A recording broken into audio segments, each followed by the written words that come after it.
The first thing Ruth saw was her blue chair coming through the front door in the arms of a man she had never met. He carried it upside down, one hand hooked around each wooden leg, while the cushion Ruth had sewn to fit her bad hip slid toward the frozen porch. Behind him, another man wheeled out two boxes marked "Donate." Her winter clothes spilled from the top of one. A sleeve dragged through the gray slush.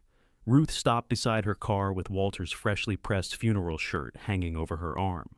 "Where are you taking my chair?" The man looked toward Mark, who stood in the yard directing a truck backward toward the machine shed. Mark lifted one finger at the driver, then another at Ruth, as if both required careful positioning. "Mom," he said, "you weren't supposed to come back tonight. The funeral is tomorrow." Where else would I go? We talked about this. They had not. Through the open doorway, Ruth could see the pale square where her kitchen calendar had hung. The table was gone. So was the braided rug. Someone had cleared her house before they had even buried her husband, and her son looked annoyed that she had arrived early enough to notice. The man holding the chair shifted his grip. "Ma'am, is this one staying or going?"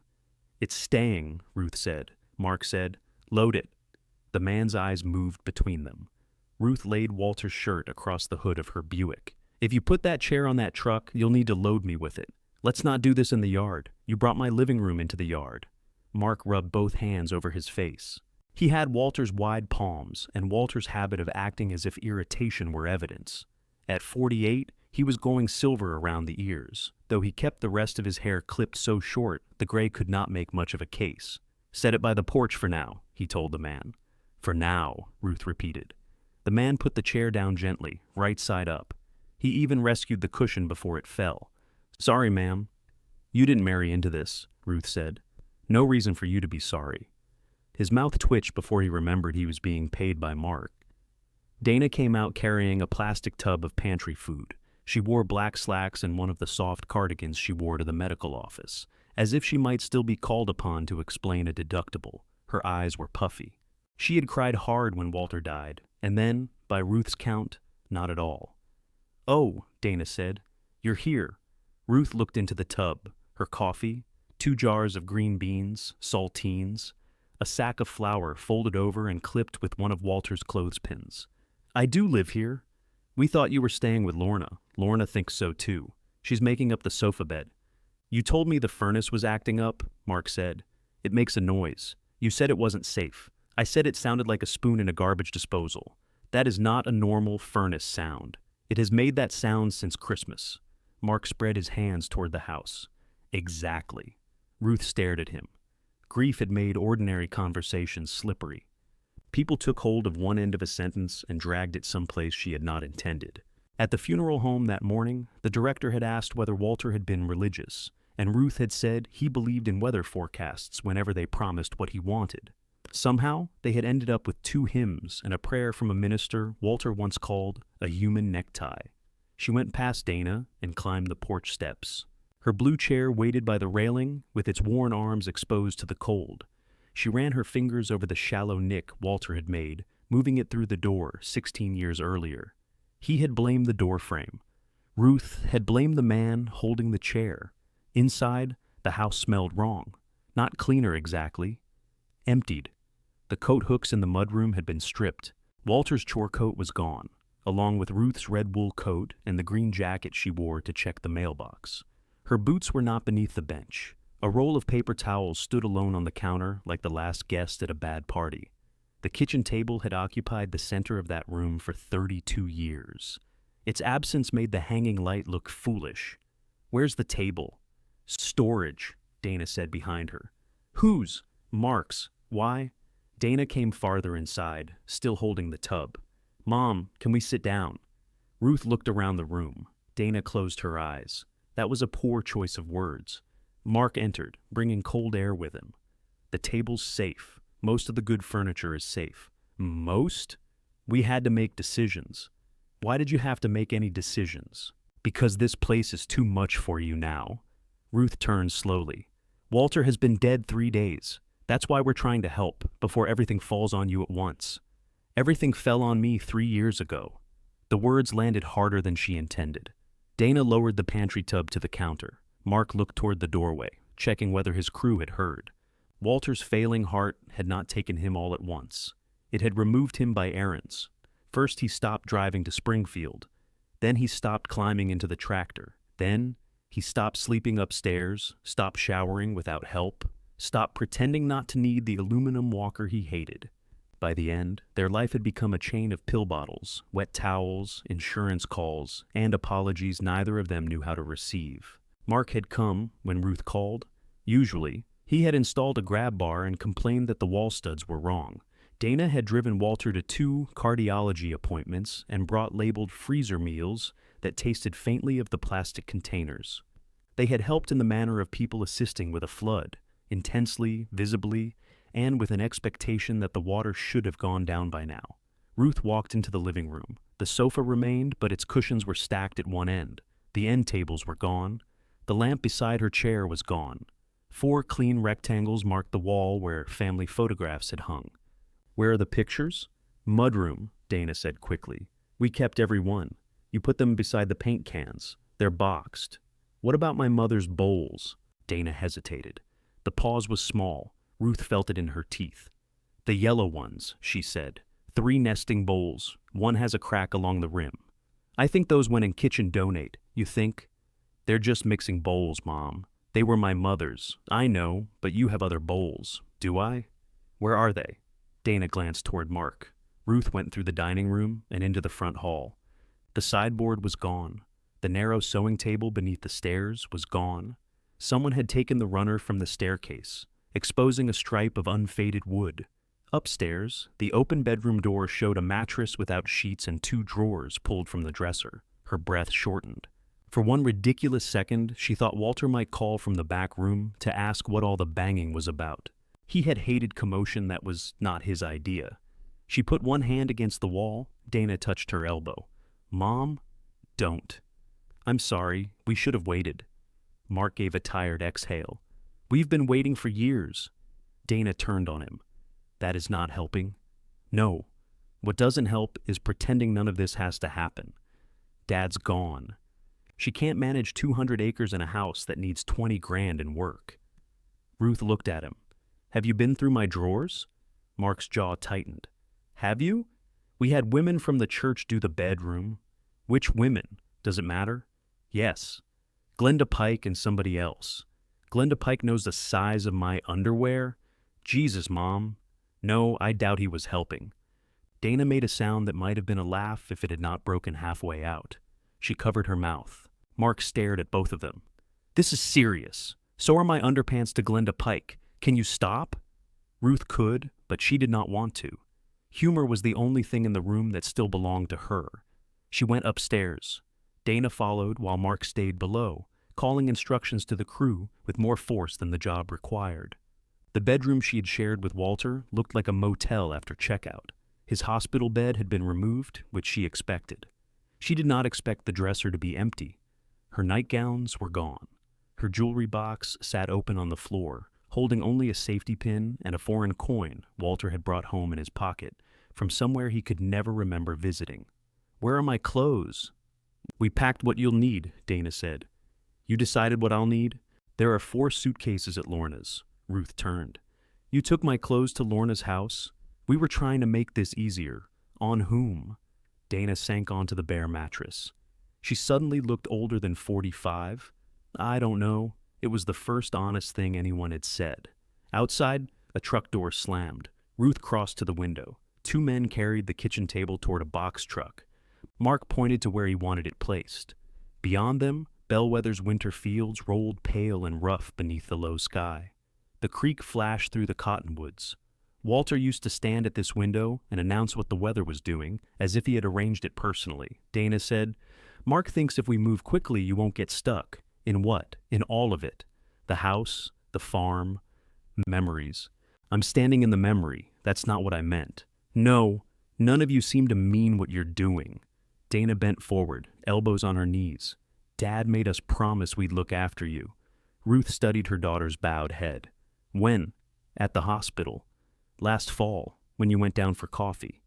Walter had been frightened last fall. Fright made him generous with other people's futures. "What exactly did he say?" "That you wouldn't leave this place on your own, that we'd have to make you." For a moment, Ruth heard only the men downstairs and the old window rattling in its frame. Walter had known better. He knew why the north fence bent where it did. He knew which field went soft first after heavy rain. He knew Ruth had once spent an entire winter arguing with a bank manager who kept addressing every question to her husband. He knew what bellwether was, and whose name had carried it before either of them was born. Yet he had apparently decided that dying entitled him to appoint movers. "Dana," Mark called from downstairs. "I need you." Dana stood but did not leave. "Are you coming back to Lorna's tonight?" "I haven't decided. You shouldn't be alone. I was alone plenty when your father was alive." Dana flinched. Ruth regretted it at once, which irritated her almost as much as saying it. Downstairs, Mark called again. Dana moved to the door, then stopped. "The yellow bowls went to the church thrift store. I'm almost sure." "Almost? I'll call. You'll go." Dana nodded. "I'll go." After she left, Ruth opened the closet. 3 wire hangers remained, clicking softly together. On the top shelf, somehow missed, was one of Walter's old caps. Feed store green, sweat darkened around the band. Ruth took it down and held it, angry with him for leaving, and angrier that grief still knew how to find her through something so ugly. She sat on the bare mattress until Mark's boots sounded on the stairs. He stopped in the doorway. "Crew's got another hour. They have 5 minutes. We've paid through 6, then let them sit in the truck. Mom, we need to be practical. You keep using that word as though you invented it." He leaned against the frame. For half a second, exhaustion softened him. Then he reached into his jacket and placed a glossy brochure on the mattress beside her.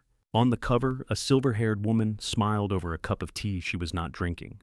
"Dana found this place near her," he said. "Just look at it." Ruth looked at him instead. "And there's interest in the road frontage," he continued. "A serious buyer.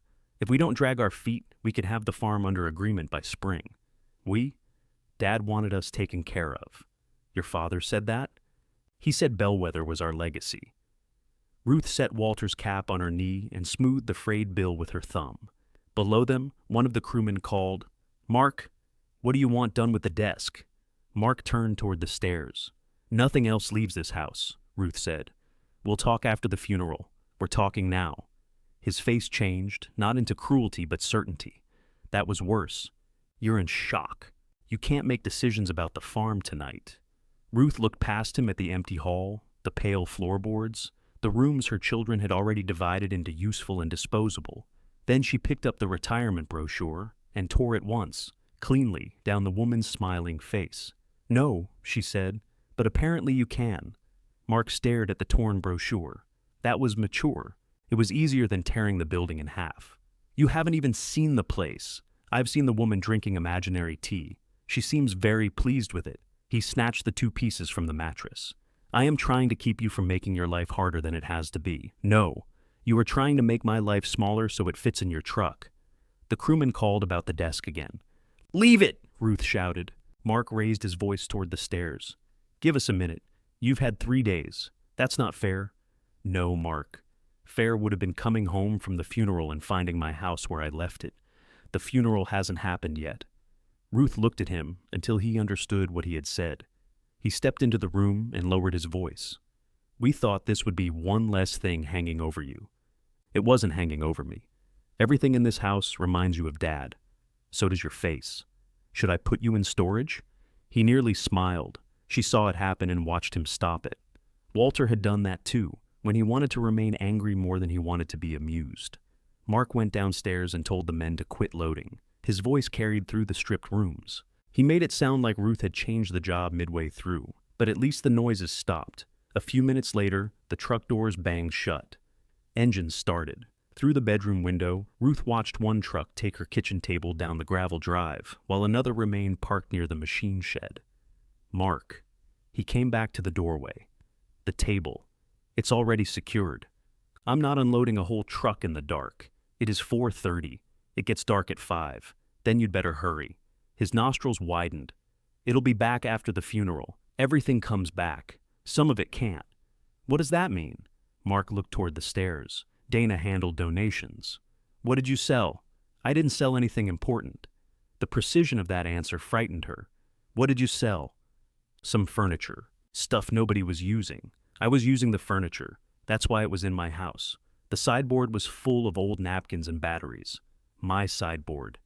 Do you hear yourself? You've got 200 acres, and you're coming apart over a sideboard. Ruth stood. Her knees objected, first the left and then the right. Get out.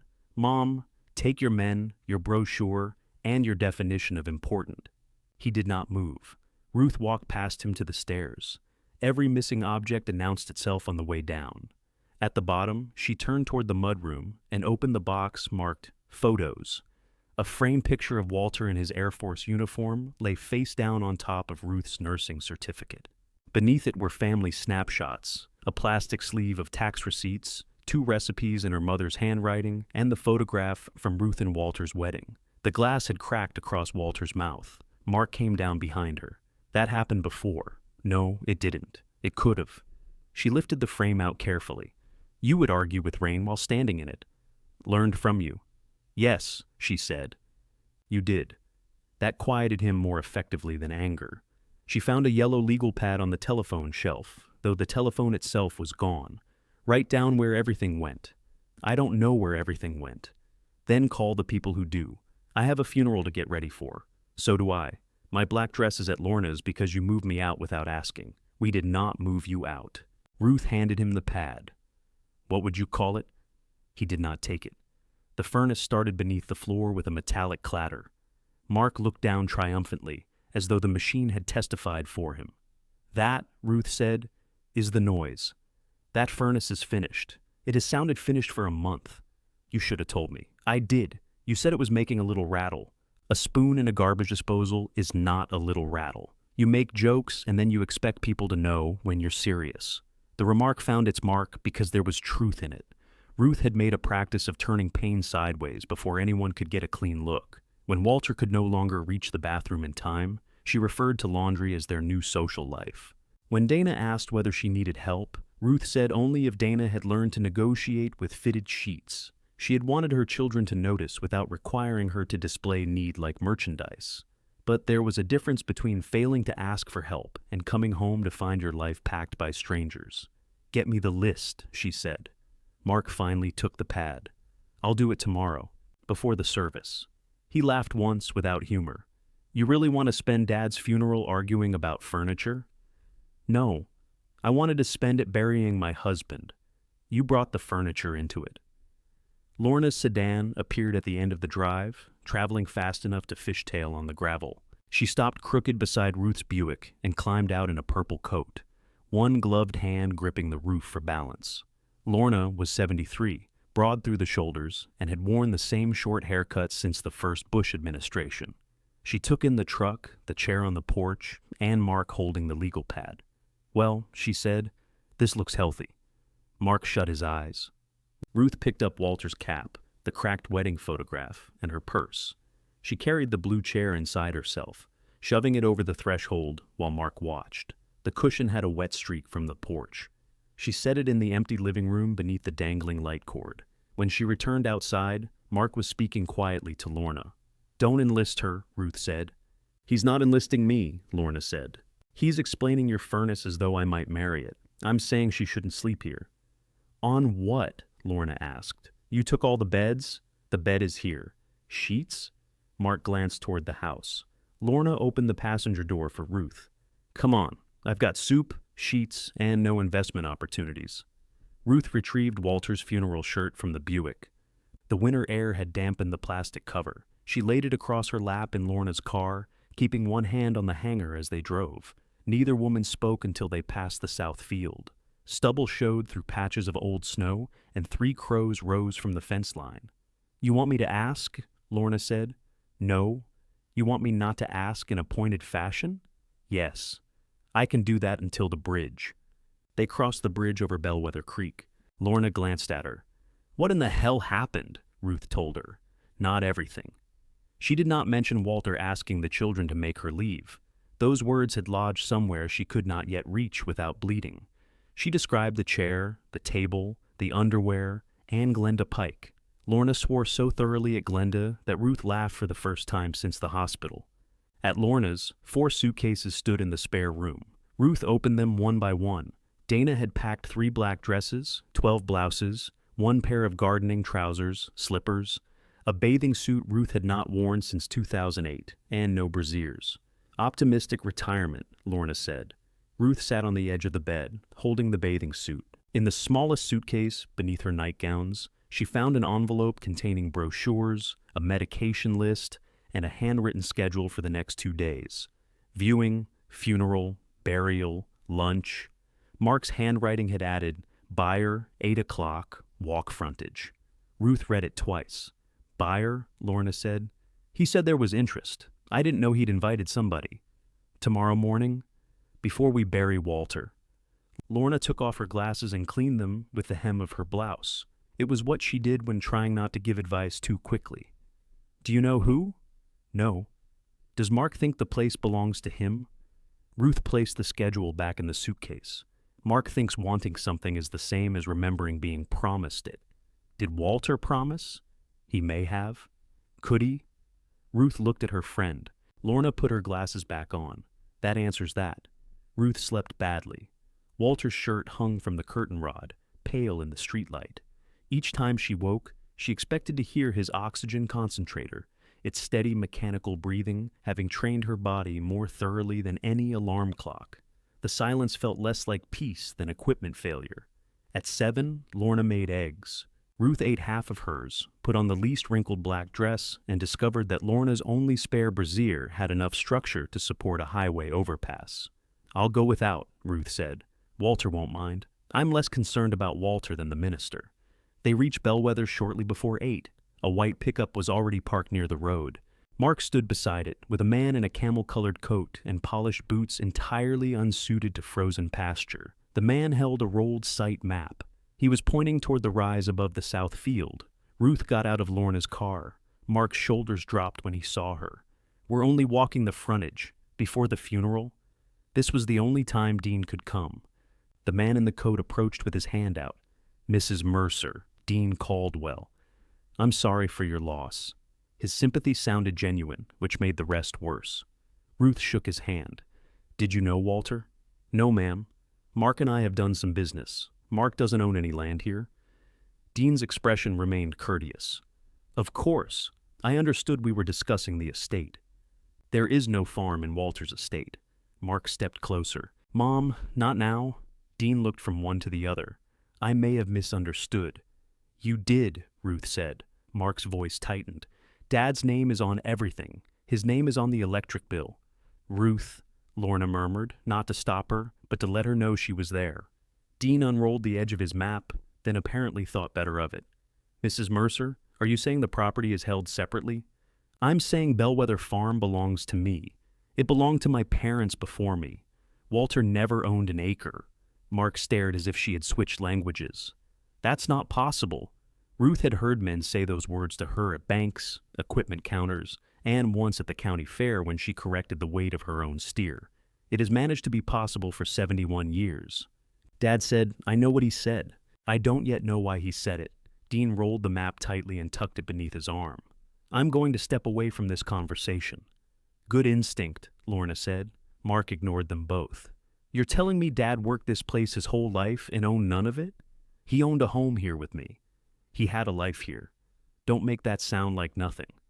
But you let everyone think. Ruth's grief rose so suddenly that her hands shook. I let your father be proud. The words silenced the yard. Dean excused himself and drove away. Lorna went toward the house, giving Ruth the privacy of distance without leaving her alone. Mark watched the white pickup disappear. You embarrassed me. You invited a buyer to my land before your father's funeral. I was trying to hold together what he built.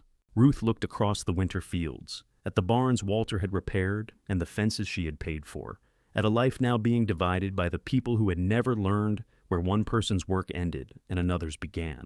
Then start, she said, by putting my kitchen table back.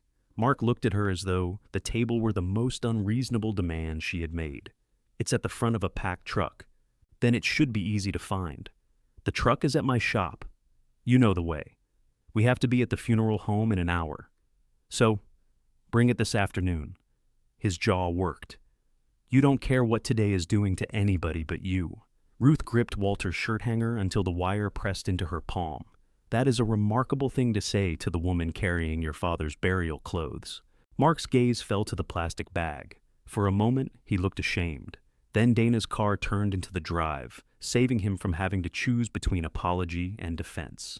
She parked beside Lorna and got out holding a cardboard box against her chest. Her black coat was buttoned wrong. She walked straight to Ruth.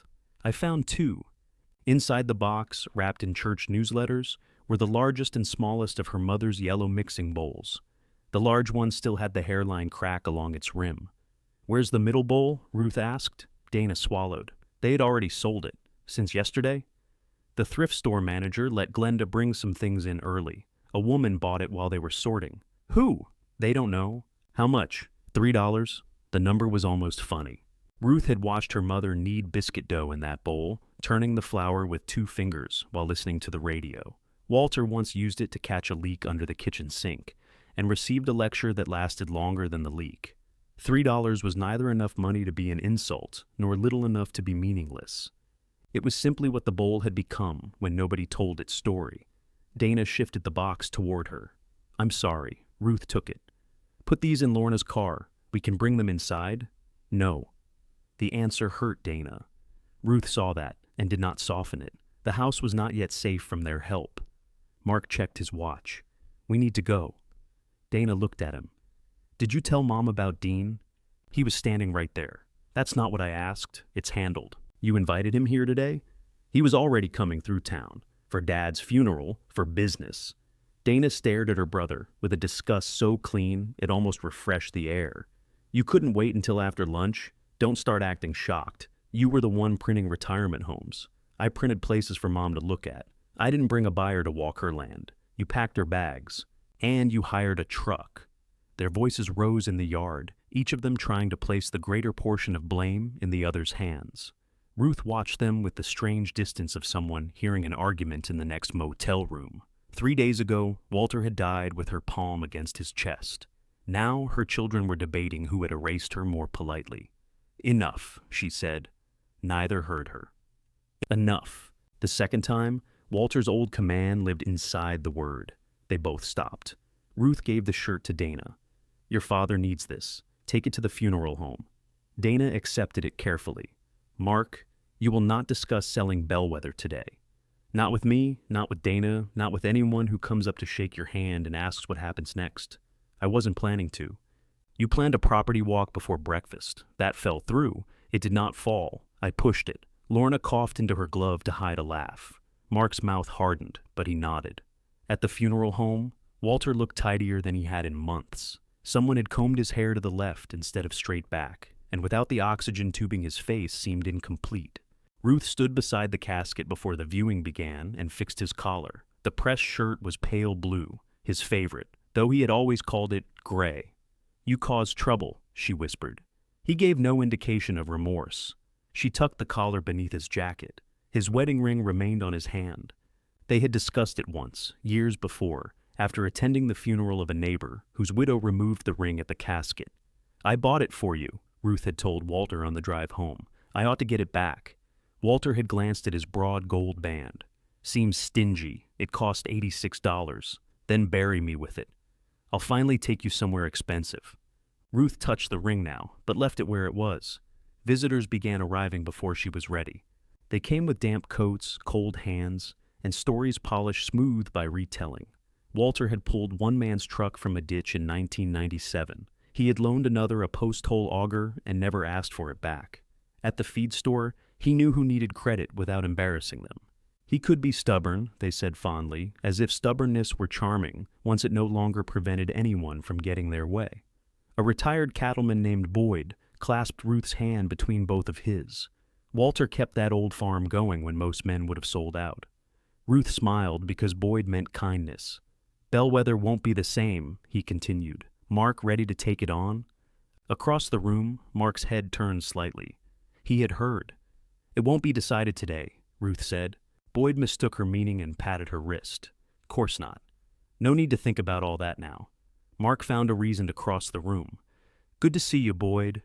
The men shook hands. Boyd told Mark that Walter had been proud of him. Mark's face changed. The anger left it. and for several seconds he was only a son whose father could no longer say the thing himself. Ruth moved away before tenderness made her careless. Dana stood near the guest book, correcting the spelling of bellwether for the third time. She had inherited Ruth's need for things to be accurate, and Walter's confidence that accuracy could be enforced by tone. When Ruth joined her, Dana touched the sleeve of the black dress. "This was the right one," she said. "For what?" "The dress. I packed 3 because I couldn't remember which one you wore to Aunt Mabel's funeral. This one. I know now." They watched Mark speak with Boyd. "Did Dad tell him the farm would be his?" Ruth asked. Dana's fingers tightened around the pen. "Not exactly." "What exactly?" "He said Mark knew the place. He said it ought to stay Mercer land." "It was never Mercer land. I didn't know that." "No." Apparently Walter was counting on it. Dana looked toward the casket. Maybe he thought it didn't matter. People usually think ownership doesn't matter when they believe it will benefit them. "Are you angry at him?" Ruth considered the polished casket, the flowers, the body dressed in the shirt she had ironed through 44 years of Sundays and weddings and apologies. "Yes," she said, "and I'd still give anything to have him sit up and argue with me." Dana nodded as tears filled her eyes. She turned away before they fell, pretending to straighten the guest book. The service was full without being crowded. The minister described Walter as a steward of the land, a phrase Ruth disliked on sight. He spoke of planting and harvest, though Walter had leased out most crop ground for 6 years. He spoke of Walter's strong hands, his devotion, and the farm he had built for his family. Ruth sat between Mark and Dana. Mark stared straight ahead. Dana held a tissue folded into smaller and smaller squares. For one reckless moment, Ruth imagined standing and correcting the minister, not loudly, just enough to place herself back into the account. Walter had not built Bellwether. He had joined it. He had worked it, loved it, complained about it, and once threatened to sell every cow after a heifer broke his thumb. Ruth's father had set the original fence posts. Her mother had kept hens behind the smokehouse. Ruth herself had paid off the equipment loan during Walter's first bad year. But funerals were poor places for footnotes. She let the sentence pass. At the cemetery, wind pushed beneath coats and lifted the minister's pages. Walter's grave lay beside Ruth's parents, which had once seemed comforting. Now she looked from his stone marker to theirs and wondered what story the arrangement told. Walter Mercer between bells, the name that had swallowed the land in everyone's memory. When the service ended, Sam Ortega approached from the edge of the crowd. He wore a dark suit that fit tightly across his shoulders and work boots brushed clean, but not polished. "I'm sorry, Ruth. Thank you for coming. I checked the cattle before I left. Everything's quiet." The sentence settled her more than the minister's prayer had. Walter would have appreciated that. Sam looked toward Mark, who was receiving condolences beside the hearse. "He called me yesterday." "Mark did?" "Asked how soon I could clear equipment from the lower barn." Ruth went still. "Your equipment?" "And some feed. Said there might be surveyors coming through." "He had no right. I figured I'd wait to hear from you." A small warmth moved through Ruth. Not gratitude exactly, but the relief of finding one door her children had not opened. "You figured correctly." Sam nodded. "I'll keep doing what we agreed unless you tell me different. Thank you." He started to leave, then glanced back at the grave. "Walter told me once he planned to die in that tractor so nobody could make him trade it. He came close." Sam smiled. "He was a difficult man to help." "Yes," Ruth said. "He was." The burial lunch was held in the church basement beneath fluorescent lights that made every casserole look guilty. Ruth sat at the end of a folding table and accepted plates she did not want. People talked around her in lowered voices, asking Mark about repairs and Dana about whether Ruth would move closer to town. Each time Dana said, "That's Mom's decision." It did not undo the suitcases, but Ruth noticed. Mark disappeared midway through lunch. Ruth found him alone in the hallway beside the coat rack, staring at his phone. "Boyd offered me Dad's old livestock panels," he said. "He thinks I'm taking over. Boyd thinks many things." Mark slid the phone into his pocket. "You made me look like a liar this morning. I did not tell Dean you owned the farm." "Dad did?" "Then your argument is with a dead man." His face tightened. "Convenient." "No," Ruth said. "Nothing about him being dead is convenient." For the first time that day, Mark's anger cracked. He looked down at his shoes. "I thought he trusted me with it." Ruth heard the hurt beneath the entitlement. which made it harder to dismiss and no easier to excuse. He trusted you with a story, she said. That isn't the same as land. When she returned to Bellwether after sunset, the kitchen table was still gone. Her blue chair stood alone in the living room. Ruth sat in it, wearing her funeral dress, while Lorna searched the cupboards and found 2 cans of tomato soup the clean-out crew had missed behind a roasting pan. On the floor beside Ruth was Mark's yellow legal pad. 3 pages listed where her life had been taken. Beside the words suing table, Mark had written, sold, don't know buyer. Ruth read the line again, then reached for Lorna's phone. She called Mark first. He answered on the 6th ring. What happened? The alarm in his voice might have comforted her under different circumstances. You sold my sewing table. There was a pause. I thought something was wrong. Something is. Mom, it was a little table nobody used. I used it. For what? Must an object produce a monthly report to remain in my house? Lorna placed a saucepan on the stove and turned the burner. The burner did not light. She clicked it twice more, then bent to sniff cautiously. Mark said, the crew sold a mixed load to Calhoun's. I don't know what happened to each piece. You told them they could sell it. I told them to clear the non-essential furniture. It was essential enough that my father drove to Kansas City to buy it. I never heard that story. You never asked. What do you want me to do tonight? Find out who bought it. Calhoun's closed an hour ago. Then call in the morning. I'm supposed to be at the shop at 7. You own a telephone there, too. He let out a breath. Fine. The kitchen table is still at your shop. I know. You said you'd bring it after the funeral. I said I would bring it back. I didn't say tonight. The list says my sideboard went to Haskell consignment. It did. And the little walnut desk, Calhoun's, my clothes, church, my boots, probably church. What does probably mean? It means I did not personally inspect your boots. No. You merely arranged their removal. Lorna abandoned the stove and opened the microwave. The tomato soup went inside a flowered ceramic pitcher. Ruth had given her that pitcher for Christmas in 1989. Seeing it still in use made her want to cry. Mark lowered his voice. I can't undo every decision because you're upset. You made the decisions because you assumed I couldn't. Dad said you wouldn't be rational about leaving. Your father once kept a broken rototiller for 11 years. He was sick when he said it. Then why are you treating it like holy instruction? Silence lengthened between them. Ruth heard a door close on his end and pictured him stepping away from Dana or one of the church volunteers. He knew what was coming, Mark said. He wanted somebody to make sure you were okay. Is that what you think this is? I think you're sitting in a half-empty house with a bad furnace after spending 3 years taking care of a man who could barely stand. Yes, I think something has to change. The furnace answered with a hard metallic bang beneath the floor. Lorna pointed toward it. It's voting with Mark. Ruth covered the phone. It's not registered here. What? Mark asked. Nothing. Bring my table by 9 tomorrow. I have jobs scheduled. So did your clean-out crew. She ended the call before he could answer. The soup tasted of tin and too much pepper. Lorna found 2 spoons in a drawer the crew had overlooked because it stuck halfway. They ate in the living room, Lorna on an overturned milk crate from the mudroom and Ruth in the blue chair. Walter's cap rested on the arm between them. At 8:30, the furnace stopped making noises. It also stopped making heat. Lorna buttoned her purple coat without comment. We could call somebody, Ruth said. At 9 the night after a funeral, you'll get a man named Skip who charges $300 to say the word capacitor. I'm not leaving because a machine quit. You're leaving because your pipes don't admire your principles. They opened the cabinet doors beneath the sinks and left 2 faucets dripping. Ruth picked up the box containing the yellow bowls.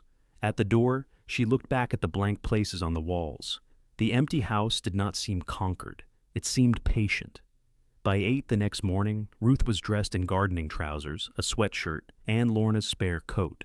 Her funeral dress hung over the shower rod, carrying the church basement smell of coffee and baked cheese. Lorna drove them first to Haskell consignment, where a handwritten close sign hung crooked in the window. Ruth knocked anyway. A narrow man with a white beard appeared behind a row of lamps. He pointed at the sign. Ruth knocked again. He opened the door 3 inches. We don't open till 10. My sideboard came in yesterday. Then it'll still be here at 10. Not if you sold it. We don't sell much of anything before 10. Lorna leaned toward the gap. She buried her husband yesterday. The man opened the door wider. I'm sorry to hear that. Her children cleared her house before the funeral. He looked at Ruth, then behind him at his crowded shop. What kind of sideboard? Dark oak. 3 drawers. 1 door sticks in wet weather. That describes half of Missouri. It has a scorch mark on the back where Walter set a soldering iron against it in 1986. That helps.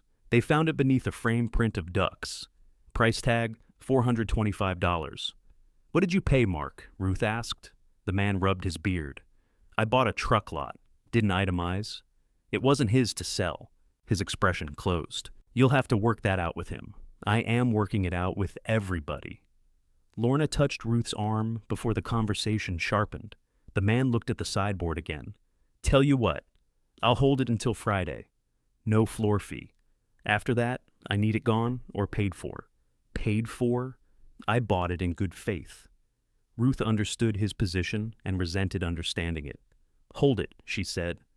At the church thrift store, Dana was waiting beside the rear entrance with Glenda Pike. Glenda wore a quilted vest over a sweatshirt that said, "Blessed beyond measure." She could not look Ruth in the eye. We separated what hadn't been sorted, Dana said. There are 12 bags. And the other bags? Some went out. Yesterday was Sunday. We have volunteers who pick up for a resale warehouse in Springfield, Glenda said. They happened to come early. Happened? Glenda pulled her vest closed. Mark said the family wanted the house done before the service. We believed we were helping. Did you find the job unusual? I thought you had agreed. Why? Because they're your children. Ruth looked through the glass door at the thrift store's orderly shelves. That is not an answer. Glenda's cheeks turned red. No, I suppose it isn't. They carried the bags into a sorting room that smelled of dust and fabric softener. Dana had written Ruth's name across each one. Inside were clothes, towels, 2 blankets, the winter boots, and a shoebox containing Walter's collection of pocket knives. Ruth held one knife up. This was in with my clothes? It was in a dresser drawer, Glenda said. And you gave it away? I didn't know what it was worth. It was worth knowing where it came from. Dana sat at the folding table and began making a list. Item by item, Ruth told her what belonged to whom. A blue blouse she disliked but kept because it fit. Walter's old bathrobe, 6 pairs of wool socks, the tablecloth with the wine stain from Dana's first wedding, a heating pad, 2 belts. Her nursing shoes were not there. I put those in textile recycling, Glenda admitted. The soles were worn. Ruth pictured the white shoes beside her bed at 4 in the morning, waiting after 12-hour shifts. They had carried her through nights of call lights and medication rounds, then home to pack Walter's lunch before he went to the fields. The leather had cracked across both toes. She had not worn them in years. She wanted them back with a force that made no practical sense. Can they be recovered? Glenda shook her head. The bin was collected. Ruth folded a towel, though it was already folded. Dana's pen stopped moving. I'm sorry, Mom. They were only shoes, Ruth said. The words sounded like Dana's words about the yellow bowls. Ruth heard it and hated the trap of it. If she admitted the shoes mattered, she risked looking foolish. If she said they did not, she helped erase them. They were mine, she corrected. Dana wrote that down, though it was not an inventory item. Mark called at 9:20. The table is outside your house. Outside? I can't get in. You have a key. You told me to get out. I did not tell you to leave oak furniture in the weather. It's under the porch. Ruth closed her eyes. Wait there. When they reached Bellwether, Mark's box truck sat in the drive. The kitchen table had been unloaded upside down on the porch. One corner protruded beyond the roofline, catching a fine mist. Mark leaned against the truck, drinking coffee. You could have called before unloading it, Dana said. I did call. After. I brought it back, didn't I? Ruth climbed the porch steps and ran her hand beneath the table's edge. A fresh scrape marked one side. Not terrible. Not nothing. Turn it over, she said. Mark set down his coffee. I'm alone. So was I when you took it. Dana moved to one end. Lorna moved to the other. Mark swore under his breath and joined them. Together they carried the table through the front door, Dana walking backward and Lorna giving contradictory directions. One leg caught the threshold. Lift your end, Mark said. I am lifting, Dana snapped. Then grow. I'm wearing funeral shoes. Funeral was yesterday. My feet retain grief. Even Ruth laughed. The sound startled all 4 of them. They set the table beneath the hanging light. For a brief moment, with everyone gathered around it and breathing hard, the room almost resembled itself. Mark rubbed the back of his neck. "Can we talk now?" Ruth waited. "I need access to the machine shed. I've got tools and 2 trailers there. If you're going to make this hostile, I need to know." "Hostile? You're telling people I sold things that weren't mine." "You did. I was acting for the family." "You were acting for yourself." His face flushed. "You think I wanted to spend 2 days hauling old furniture? I think you expected the sale of my farm to solve something you haven't told me." Dana looked sharply at him. Mark picked up his coffee. "My business is my business, and Bellwether is mine. I know that now." The contempt and now landed between them. Ruth held out her hand. "Give me the machine shed keys." "No." Dana said his name quietly. "They're on my ring," Mark said. "I'll make copies." "You had copies." "Those were for access I allowed. I've kept that shed maintained for 15 years. You replaced one gutter. I poured the apron. I wired the west wall. And stored your equipment without paying rent." Mark stepped closer. "Dad said I could use it. Your father said many things about property he did not own. That's convenient for you, isn't it?" Ruth kept her hand extended. "The keys." He looked at it, then at her. "No," he said again, and walked out. Ruth watched his truck disappear beyond the cottonwoods. Then she turned to the kitchen table, damp at one corner, scarred along the edge, returned but not restored. "Call a locksmith," she told Dana, "and bring me that inventory." Dana looked toward the drive where Mark's truck had vanished. "Today? Unless locksmiths have begun observing a mourning period?" "I meant the inventory, both." Dana gathered the yellow legal pad from the table. Mark's handwriting filled 3 pages, but entire rooms had been reduced to phrases like linens, church, and garage misc. "Shop."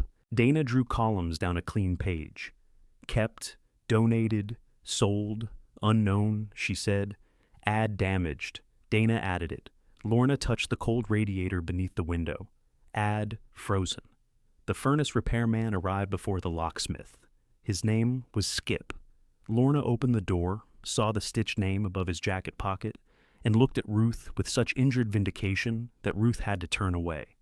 Skip disappeared into the basement. He came back carrying a blackened electrical part between 2 fingers. "Capacitor," he said. Lorna leaned against the kitchen doorway. "Of course it is. The repair cost $280, not $300, which Lorna considered a personal victory. Skip also found a crack beginning around the furnace's heat exchanger. It was not dangerous yet, he said, but not dangerous yet had a short shelf life. Replacement would cost somewhere between $5,000 and $7,000. "Depends what you put in," he said. "What comes in the $5,000 version?" Ruth asked. "Heat." "And 7? Heat with opinions." She paid him for the repair and asked for written estimates. Mark had not been wrong about the furnace. That made her angrier than if he had invented the whole thing. The locksmith was a square little man named Milt who remembered Ruth from the nursing home. She had sat with his mother during a bad night after surgery, though Ruth remembered mostly that the woman had bitten her. "Mama always liked you," Milt said. "Your mother bit me. She didn't bite everybody." He changed the front and back doors, the mud room, and both locks on the machine shed. When he asked how many keys she wanted, Ruth said 4. Milt laid them in her palm. "You want them marked? I know which doors I own." Dana looked down at the inventory. Ruth gave 1 key to Lorna. She put another on her own ring and slipped the remaining 2 into her purse. She did not offer one to Dana. The omission sat quietly between them. "I understand," Dana said. Ruth had not asked her to. Dana returned to the list. She called Haskell Consignment and arranged for the sideboard to be delivered the following afternoon. Mark's credit card, which remained on file from the truck lot purchase, would be credited for the wholesale portion. Ruth would pay the delivery fee and nothing more. "You shouldn't have to pay that," Dana said. "Neither should the man who bought it without knowing. Mark should." "Then you may explain that to Mark." Dana wrote delivery fee, $65 beneath damaged. They spent the rest of the morning walking through the house. Ruth opened every cabinet and drawer while Dana recorded what was missing.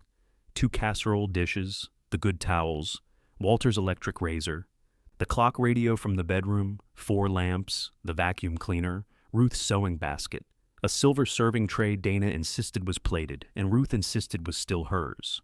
The second bedroom had lost its dresser, curtains, and a quilt Ruth's aunt had pieced from old feed sacks. Storage, Dana said, checking Mark's list. Your brother's storage or sold storage? His shop. Different column. In the bathroom, the medicine cabinet had been emptied of Walter's prescriptions, but also Ruth's toothpaste, cold cream, and nail clippers. Dana held up both hands. That was Glenda. I'm not assigning blame by room. I'm trying to find my nail clippers. I'll buy you new ones. That is what everyone says when they lose something belonging to somebody else. Dana lowered her hands. At noon, they ate cheese sandwiches at the returned kitchen table.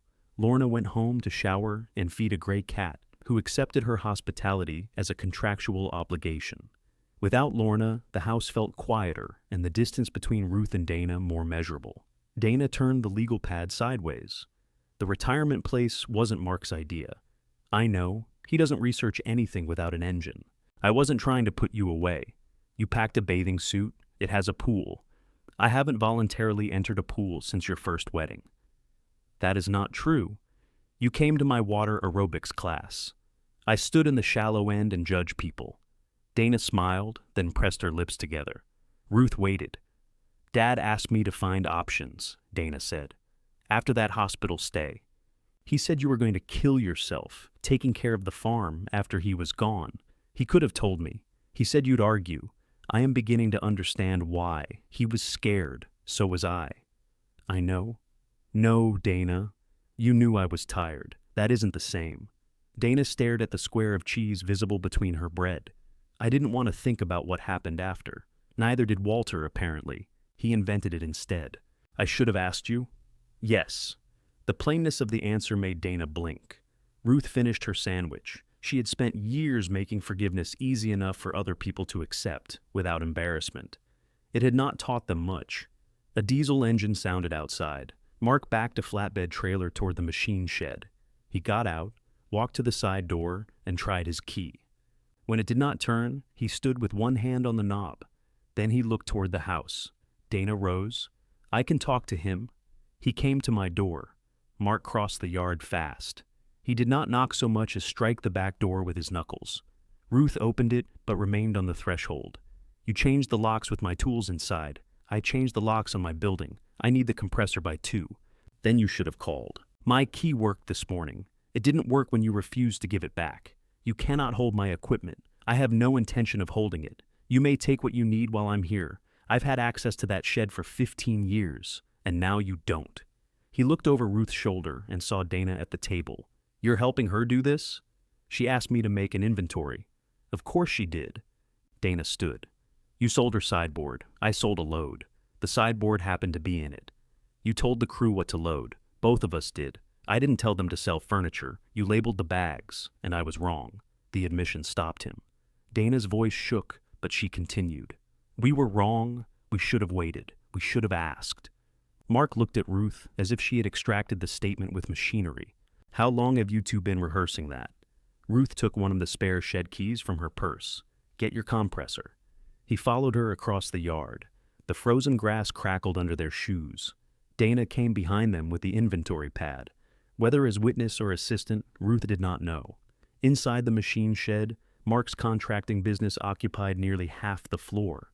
2 trailers, scaffolding, a concrete mixer, stacks of lumber, tool cases, and cabinets crowded the bays Walter once used for machinery. Walter's tractor stood at the far end beneath a film of dust. Mark rolled up the overhead door. Cold air swept in. Ruth pointed to his equipment. You have 30 days to move all of it. He stopped beside the compressor. You're evicting me? I'm ending a favor. Because I tried to help you. Because you used the favor to behave like an owner. I put money into this building. Then bring me receipts. We'll compare them to 15 years of rent. His face reddened. Dad said this was my space. Your father was generous with me. Mark gripped the compressor handle. You want to punish him? Punish him. Don't pretend this is about me. Ruth glanced at the tractor. Walter's gloves still rested on the seat, fingers curled inward. Your father is beyond the reach of my bad temper. So, I'm easier. You cleared my house. To get it ready for sale. A sale I never agreed to. Because you refuse to think ahead. No. Because you're ahead seems to require my absence. Mark yanked the compressor toward the door. One wheel caught on an electrical cord. Dana moved to free it. What did you need from the farm sale? Nothing. You brought Dean out here before we buried Dad. He was interested. In the land, or were you interested in the money? Mark kicked the cord aside. My company had a slow quarter. Ruth said nothing. He hated silence when he was defending himself. Walter had been the same. Leave an empty space and both men rushed to fill it. I bought the second crew because we had 3 commercial jobs lined up, Mark said. 1 delayed, 1 canceled. I'm carrying equipment and payroll with half the work. Dana's expression changed. How bad? It's handled, is it? I didn't ask either of you for money. You tried to sell my road frontage, Ruth said. That would have helped everybody. You need repairs. Dana's worried about your care. I could have managed the sale and kept the rest of the farm intact, with your name on it. Eventually, yes. Isn't that what family land is? Ruth looked at the rows of tools stored free beneath her roof, at the man who had mistaken years of access for evidence of succession. Family land, she said, is still land owned by someone. Mark hauled the compressor down the ramp. Fine, I'll move everything. 30 days, I heard you. And the sewing table?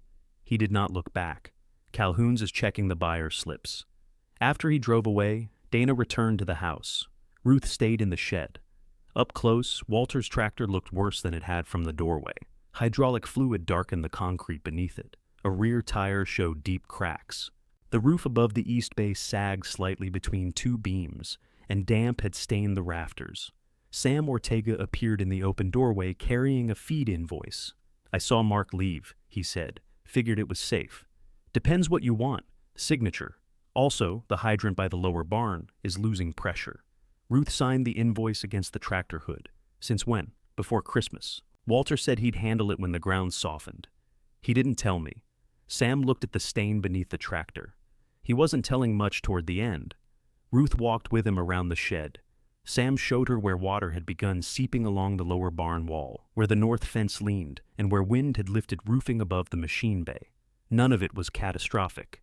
Together, it formed a long, expensive sentence. What needs doing first? She asked. The hydrant if the temperature drops. Roof patch before spring rain.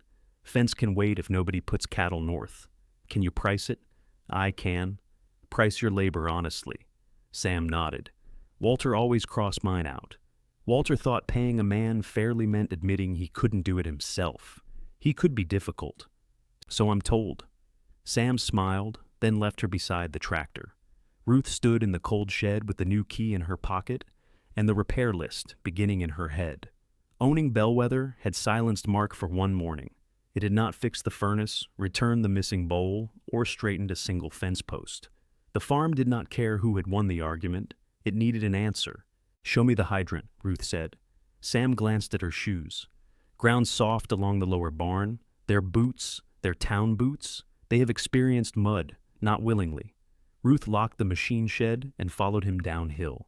The wind had sharpened, carrying the metallic smell of snow. At the lower barn, water darkened a strip of ground beneath the outside hydrant and disappeared under the siding. Walter had wrapped the pipe with an old feed sack, secured by silver tape. The arrangement looked less like a repair than a hostage situation. He told me it was sweating, Ruth said. That's one word. Sam pulled the sack aside.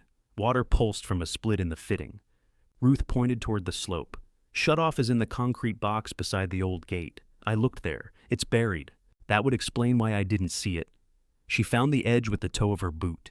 Sam fetched a shovel from the barn and scraped away 3 inches of packed dirt. The lid appeared, bearing the rusted outline of a horseshoe Ruth's father had pressed into wet concrete. Sam crouched. How'd it get buried? Walter graded this slope 10 years ago and claimed dirt respected boundaries. He was wrong. He was often wrong with conviction. The valve resisted both of them. Ruth knelt, fitted a short length of pipe over the handle, and leaned her weight against it. Pain shot through her left hip. Let me, Sam said. I have it. You have your teeth clenched. That's how I know I have it. He put one hand over hers on the pipe, not removing it, only adding pressure. Together, they turned the valve. The rushing inside the barn slowed and stopped. When Ruth tried to stand, her knee would not cooperate.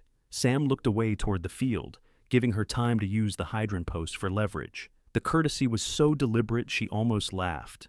Thank you, she said after she was upright. I didn't see anything. You're a poor liar. I lease ground. Different skill. A pickup came down the lane, towing a small utility trailer. Elise Ortega was at the wheel. She parked near the barn and climbed out wearing canvas coveralls and a red knit cap. She was 38, wiry, and had a way of taking in broken equipment as if it had personally inconvenienced her. Sam said, "Pipe," she said. "Sam called you?" Ruth asked. "From the shed. I was picking up fittings in town." Sam pointed to the hydrant. "Split elbow." Elise looked at Walter's feed sack insulation. That thing was holding water out of embarrassment. She unloaded a toolbox and 2 lengths of pipe. Ruth had met Elise at lease signings and Christmas suppers, always in rooms where Walter did most of the talking. She knew Elise managed billing for a veterinary supply company 3 days a week and worked beside Sam the other 4. She had not known Elise could rebuild a hydrant. "Learned from my father," Elise said when Ruth asked. "He believed hiring a plumber caused moral weakness." Walter thought that about electricians. "And doctors," Sam added. "And instructions," Ruth said. They worked until the light began to thin. Ruth held the flashlight and located parts in the toolbox. Twice she tried to kneel again, and twice her hip warned her more honestly than any of her children had. She stayed standing. The new fitting cost $86. Sam estimated $300 for labor and replacing the damaged section inside the wall. "Write it up," Ruth said. "I can add it to the lease work." "No. The lease covers the fields. This is my barn." Sam glanced at Elise. "What?" "Walter usually traded repairs against rent," he said. "Did the numbers ever come out in your favor?" Elise gave a small snort. Sam said, "Walter did the numbers. Then I'll do them differently." The sideboard arrived the next afternoon. Haskell's delivery men set it in the dining room, where it occupied the clean rectangle it had left behind. A new scratch crossed one drawer, and the door that stuck in wet weather now stuck in all weather. Ruth signed the delivery slip anyway. Dana arrived with furniture polish, soft cloths, and a bag containing replacement toothpaste, cold cream, and 3 kinds of nail clippers. "I didn't know which kind," she said. "The old kind. They don't label them by decade. They polish the sideboard together." Dana worked too hard at the scratch, rubbing until Ruth stopped her. "You'll take off the finish. I can fix it. Not everything improves because you keep rubbing." Dana sat back on her heels. Ruth opened the drawers. The napkins were still there, along with loose batteries, birthday candles, and a packet of seeds dated 6 years earlier. Haskell had bought and returned the entire mess without looking closely. Dana held up a corroded battery. $425. "Don't mock my wealth." In the bottom drawer, Ruth found the linen table runner she had made during the first winter of her marriage. One end remained unfinished. She had intended to complete it after calving season, and then after planting, and then when Mark stopped waking at night. 47 years later, the needle was still pinned through the hem. Dana touched the faded thread. "I've never seen this. There are many things in a house that do not perform for visitors. I know that now." Ruth folded the runner and placed it back. The inventory grew longer before it grew shorter. The resale warehouse in Springfield located one of Ruth's blankets and 3 bags of clothing, but not the feed sack quilt. A volunteer drove the recovered items back. The blanket had acquired a grease stain, and one blouse smelled powerfully of somebody else's perfume.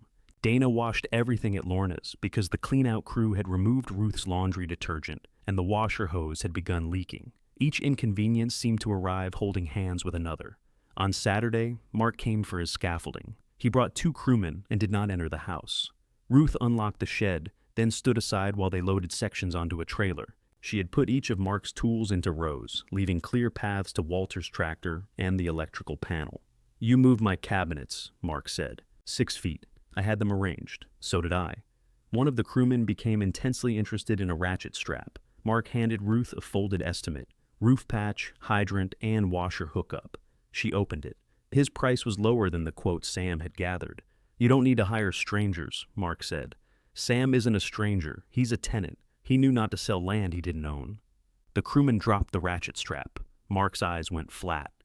"Are you going to bring that up every time I try to help? I expect I'll bring it up until you call it what it was. I made a mistake. You made several decisions." He looked toward his workers. "Can we not do this here? You brought them." "I brought them to move equipment you're forcing me to move." Ruth examined the estimate again. It listed labor at cost and materials without markup. Mark had always been a careful builder. Even Walter, who found fault as recreation, trusted Mark's framing. Why is this so low? Because you're my mother. I don't want a favor with strings. The only string is that you stop acting like I'm trying to steal from you. You tried to sell road frontage to fund your business. I said it would help. How much? He looked past her. I'm not discussing my books in a barn. Then don't discuss my land. Mark took the estimate from her hand and crushed it once before shoving it into his jacket. You'd rather pay Sam. I'd rather know the price before I agree. You know my price. Apparently it's too high. He returned to the scaffolding. Ruth watched him work. He lifted one end of a section alone, though the younger crewman was standing ready. Walter used to do that too, turn effort into accusation. When the trailer was loaded, Mark closed the overhead door but did not lock it. I heard you're paying for the sideboard twice, he said. I paid for delivery. Haskell charged me back. As he should. It was part of the clean-out cost. You charge yourself to empty my house? I covered the crew out of pocket. Send me an invoice for the hospital bed and the medical equipment. Those needed to go. And the rest? The rest is yours. He shook his head. You always do this. Do what? Turn everything into a ledger when you're angry. Ruth almost answered that ledgers had kept his childhood fed, but the words felt too much like Walter's habit of presenting old care as current debt. I'll review your repair bid, she said instead. Mark climbed into his truck. He sat behind the wheel for several seconds before starting it. By Sunday evening, the urgent repair estimates lay across Ruth's kitchen table. Furnace replacement, $6,200. Roof patch, $2,800 from Mark, $3,400 from another contractor. Hydrant and interior pipe, $420. Washer hookup, $200.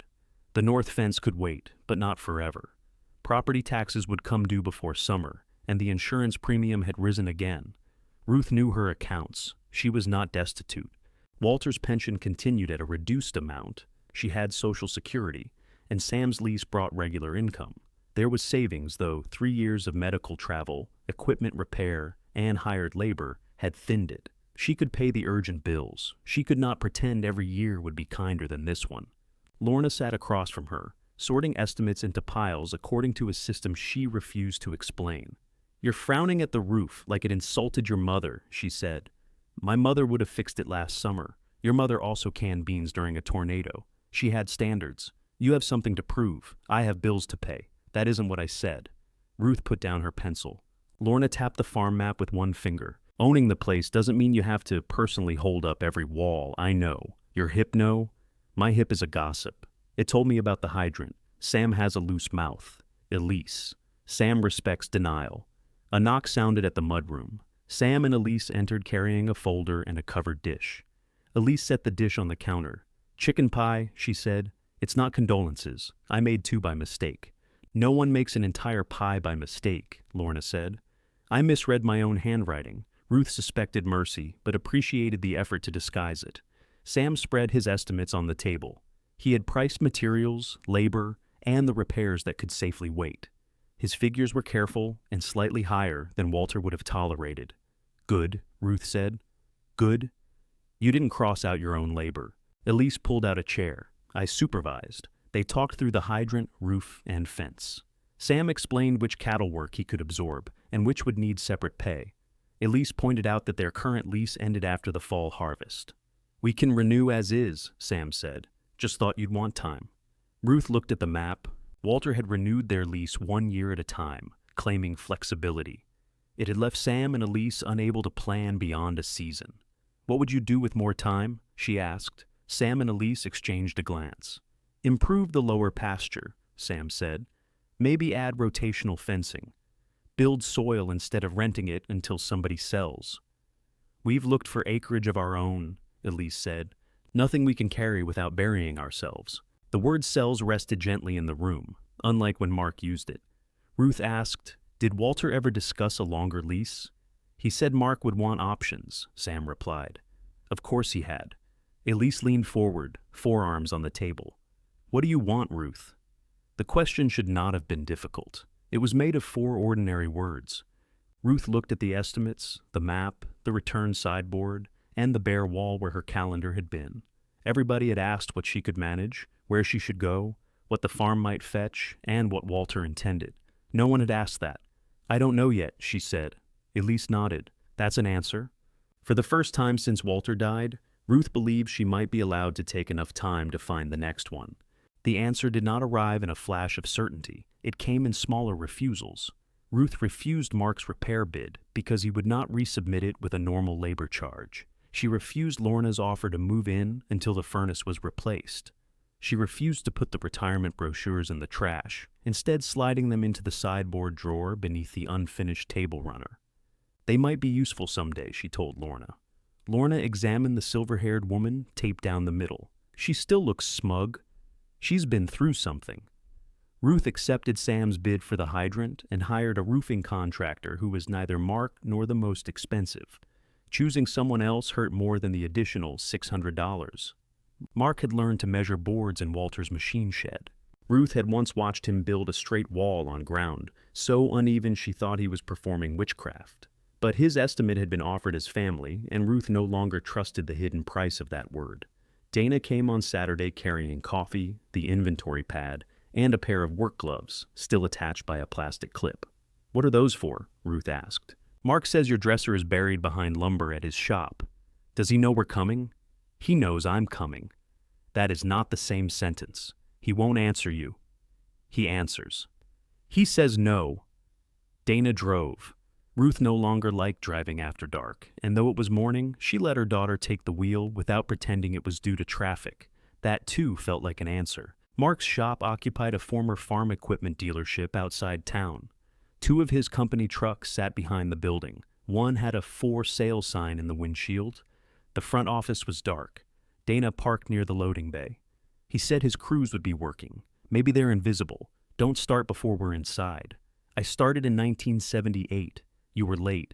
The side door was unlocked. They found Mark alone in the warehouse, sorting power tools into plastic cases. He wore the same canvas jacket he had worn at Bellwether. A radio played quietly from the office, giving weather reports to nobody. I thought you were bringing one person, he said. I did, Dana replied. I meant Lorna. Ruth looked around. Her bedroom dresser stood beneath a stack of folded sawhorses. The second bedroom dresser was beside it. Her vacuum cleaner rested on top of a cabinet labeled Tile. 3 lamps leaned in a corner without shades. You knew these were here, she said. They're on the list. The list says storage. This is storage. This is where things come to be forgotten. Mark snapped a case shut. Take whatever you want. All of it is what I want. You don't need 2 dressers. You don't need 2 trucks. His eyes flicked toward the for sale sign outside. Ruth regretted the remark before its echo had faded. Dana stepped between them. Can we load the bedroom dresser first? Mark pointed toward a handcart. Knock yourselves out. The dresser was wedged behind lumber, just as Dana had warned. Ruth and Dana shifted boards 1 stack at a time. Mark continued sorting tools with the furious concentration of a man refusing to notice elderly women lifting oak. After Ruth nearly dropped one end of a plank, Mark crossed the warehouse, took it from her, and carried it aside. I had it, she said. You had it on your foot. It had not arrived there yet. Planning ahead prevents that. Dana looked at him. Really? Mark set the plank down harder than necessary. Together they freed the dresser. 1 drawer was missing. Where is it? Ruth asked. Mark looked behind the sawhorses. Must be around. They searched beneath cabinets and inside the box truck. Dana finally found it upside down beneath a drop cloth, filled with extension cords and paint rollers. At the bottom lay Ruth's sewing basket. She lifted it out. The wicker lid had been crushed on one side. Damaged column, Ruth said. I didn't put it there, Mark replied. No object in my house appears to have been moved by a human being. I hired people to do a job. You described the job. I said, clear the house. And they did. Mark turned away. Dana checked the sewing basket. Thread, thimbles, scissors, and wooden spools remained. A small tomato-shaped pincushion had split, spilling sawdust into the drawer. Ruth picked it up. Walter had bought that pincushion at a roadside craft stand because he thought it was an actual tomato. He had been offended by it for years. He hated this thing, Ruth said. Mark looked over to spite himself. He tried to throw it out once, twice. You dug it out of the trash. It cost $1. You made him drive 40 miles back to pay the woman because he forgot. He didn't forget. He thought $1 was too much. Mark smiled. The expression vanished quickly, but not before Ruth saw her son inside the man, opposing her. She placed the torn pincushion in the basket. They loaded the dresser, vacuum, lamps, and curtains into Dana's car and Mark's remaining truck. When Mark found the missing feed sack quilt in a box beneath invoices, Ruth knew from his face that he had not realized it was there. The quilt smelled of oil. A dark stain spread across one corner, where a container had leaked. Dana whispered, "Oh, Mark, I didn't know." Ruth unfolded the damaged corner. Red and blue scraps formed uneven stars. Her aunt had cut them from sacks that once held flour and chicken feed, using whatever cloth could survive another purpose. "Can it be cleaned?" Mark asked. "Maybe. I'll pay." "For cleaning?" "For whatever it costs." Ruth refolded the quilt. "Yes, you will." He looked surprised that she had accepted. Dana carried it to the car. Mark remained beside Ruth in the warehouse. Without Dana, the quiet between them felt less supervised. "Calhoun's found the buyer ticket for the sewing table," he said. "Dealer from Lebanon bought the lot. He moved some pieces on already." "Do we know where?" "Not yet." "Call him again." "I have." Ruth studied the orderly rows of tools on the floor. "Where is everybody? Job site. Both crews?" "I let the second crew go." The words were flat, rubbed empty before he handed them to her. "I'm sorry. You didn't like me having a second crew. I didn't like you borrowing against work you hadn't completed. Same thing?" "No." Mark shoved his hands into his jacket. "If the frontage had sold, I could have bought time. With my money. With family money. Money from my land. Land I've worked on since I was 12, and used without rent since you started your company. I thought I was building something that would stay." Ruth glanced toward Dana through the loading bay window. Her daughter was arranging lamps in the car so they would not break. "What did Walter promise you?" Ruth asked. Mark looked down at the concrete floor. "He said I'd have the farm when you both were gone." "When? More than once? Before he was sick?" "Yes." The answer hurt differently. Ruth had hoped illness explained it. Fear, oxygen deprivation, or the way death made Walter hand out plans as if they were blessings. But he had apparently promised away her future while healthy enough to know better. Did he ever say it belonged to him? He didn't have to. It was Dad's farm.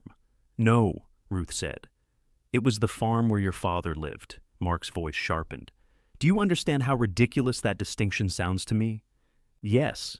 Your father spent years making sure it would."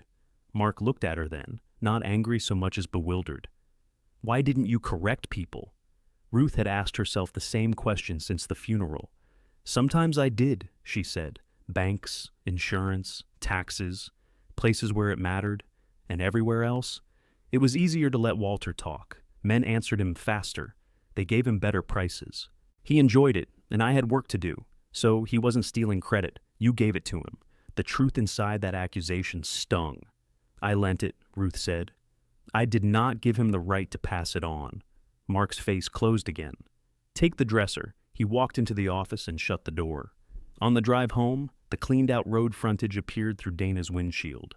The south field met the county road in a long, uneven strip. At its far end sat 6 neglected acres cut off from the main pasture by Bellwether Creek and a stand of cottonwoods. Walter had stopped grazing it after flooding took out the crossing. Brush crowded the fence, and an abandoned concrete pad remained from a produce stand Ruth's parents once ran. "That's what Dean wanted?" Dana asked. "More than that." Mark showed him the entire frontage on his map. "Would selling it ruin the farm?" "Depends how much." Dana slowed slightly. "You're thinking about it?" "I am thinking about everything." "But you told Mark no."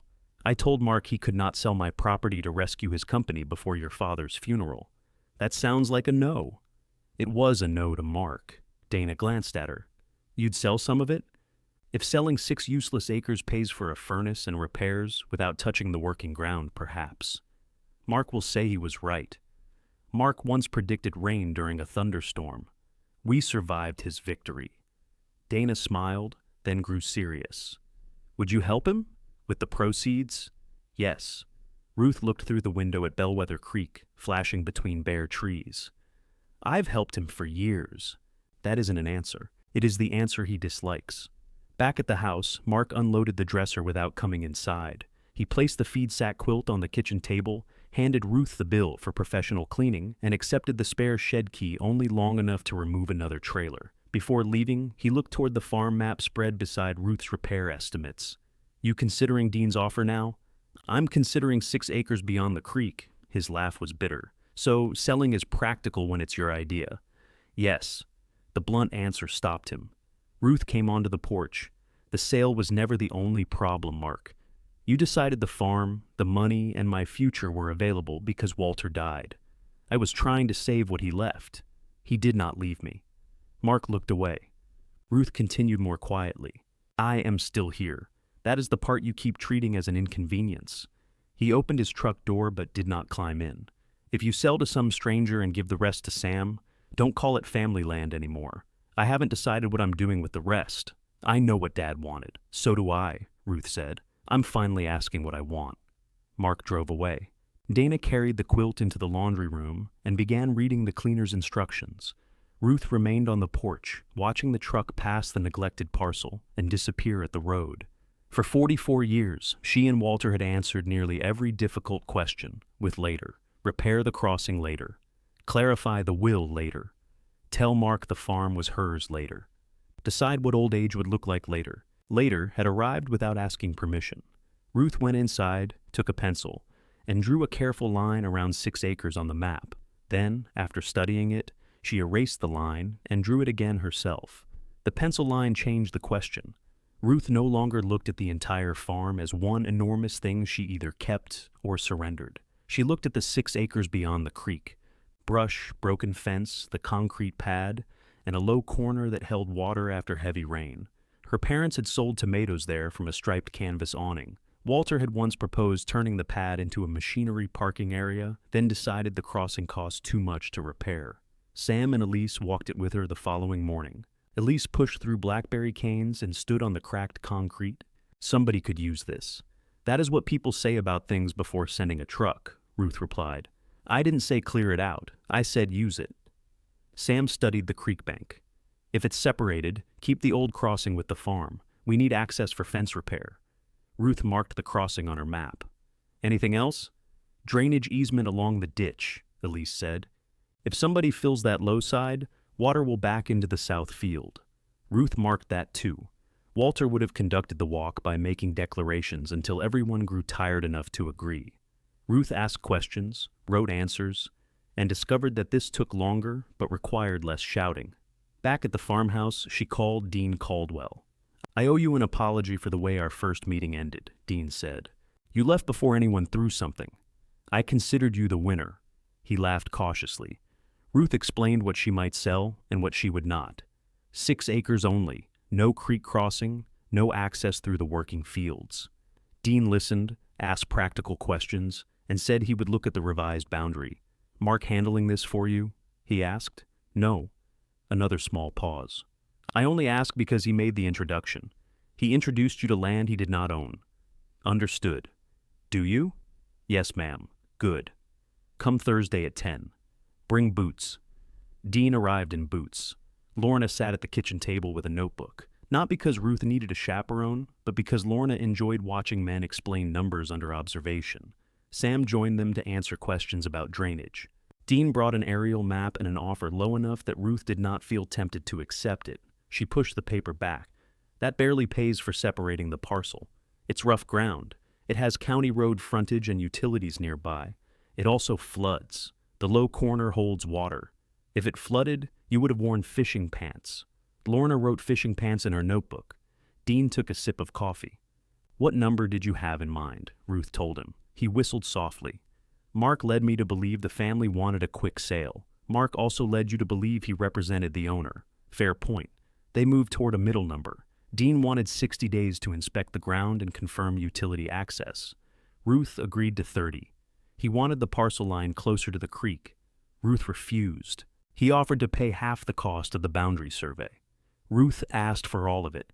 They settled at 2/3. No one raised a voice. When Mark's truck entered the drive, Dean was rolling up the aerial map. Mark parked beside the porch. He got out slowly, looking from Dean's pickup to the men standing near the south window. You've got to be kidding me. Ruth stepped outside. You're early. I came for the tool cabinets. They're unlocked. I'm here. Mark did not move toward the shed. You called Dean. Yes. after making me look like some kind of thief for bringing him out. I objected to you bringing him without my knowledge. He came today because I invited him. Dean emerged carrying his coat. Mark, what are you buying? Nothing yet. Which part? Dean glanced at Ruth. The 6 acres beyond the creek, she said. Mark stared across the road frontage. That's it? That is all I might sell. Dean doesn't want 6 scrub acres. Dean put on his coat. I might. You told me you wanted room for the warehouse lots. Plans change. No, they don't. People change them. Dean looked uncomfortable. I'll call you tomorrow, Mrs. Mercer. Mark waited until Dean drove away. So you take my buyer, cut me out, and suddenly the exact idea I had is smart? The exact idea you had included more land and less permission? I could have negotiated this. You tried. For the family, for your company, both things can be true. Yes, Ruth said. That is what makes this harder than simple greed. The answer unsettled him. He had come prepared to defend himself against a harsher word. Lorna and Sam remained in the house, visible through the window. Ruth knew they could not hear, but Mark lowered his voice anyway. Are you going to give Sam the rest? No. He was in the meeting. He knows the drainage. I know this farm. Then you know why the creek crossing stays with it. Mark shoved his hands into his pockets. Dad would hate you selling any part to Dean. Your father discussed selling the frontage every time taxes came due. He never did it. He didn't have to replace the furnace. So, that's what this is, repairs and reserve money. You could have told me. You could have asked. Mark looked down the drive. Do I get anything for bringing Dean? Ruth felt the question before she understood it. A fee? I made the contact. I've done business with him for years. You brought him here to sell property you thought would become yours. I still made the contact. If Dean buys, and if the sale closes, I'll reimburse any actual expense you can show me. That's not what I mean. I know. His embarrassment turned mean around the edges. You're really going to sit on all that money while my company goes under? It is not all that money. After survey costs, furnace, roof, plumbing, taxes, and a reserve, it is a modest sale. You could loan me something. What security would you offer? I'm your son. That is a relationship, not security. He gave a short laugh. There's the ledger. There has always been a ledger, Mark. Mine was simply the only one nobody wanted to see. He walked to the machine shed without answering. Ruth returned to the kitchen. Lorna closed her notebook. You all heard? Ruth asked. The windows are old, Sam said. Walter refused to replace them. We appreciate him today, Lorna added. Ruth sat at the table. The offer sheet lay beside her coffee. Was I cruel? Lorna considered. Yes. Sam studied the floor. Ruth looked at her friend. He asked you for money while he was angry, Lorna said. You answered like a bank. Accurate can still be cruel. He tried to spend my farm. He did. That doesn't mean he isn't scared. Ruth folded Dean's offer once and placed it beneath the aerial map. I am also scared. I know. Everyone knows now, Ruth said. It hasn't improved their manners. The tool cabinets rattled inside Mark's trailer. He left without coming back to the house. Dana arrived that Saturday with empty boxes. She stood in Walter's bedroom and waited for instruction. What are those for? Ruth asked. You said you wanted to sort his clothes. I said I might. Dana set the boxes in the hall. Then they can stay empty. The closet still held little after the clean-out. Dana had retrieved Walter's suits, work shirts, and chore coats from the church. They hung in crowded plastic bags, returned without order. Ruth pulled out his brown winter coat. A peppermint wrapper crackled in one pocket. In the other, she found 2 fencing staples, a gas receipt, and a screwdriver. Why did he carry a screwdriver to church? Dana asked. He didn't trust church maintenance. They sorted slowly. Keep, donate, work clothes for Sam to use as rags. A navy suit went into one box. Ruth kept the brown coat, one flannel shirt, the green feed store cap, and a pair of gloves from the tractor.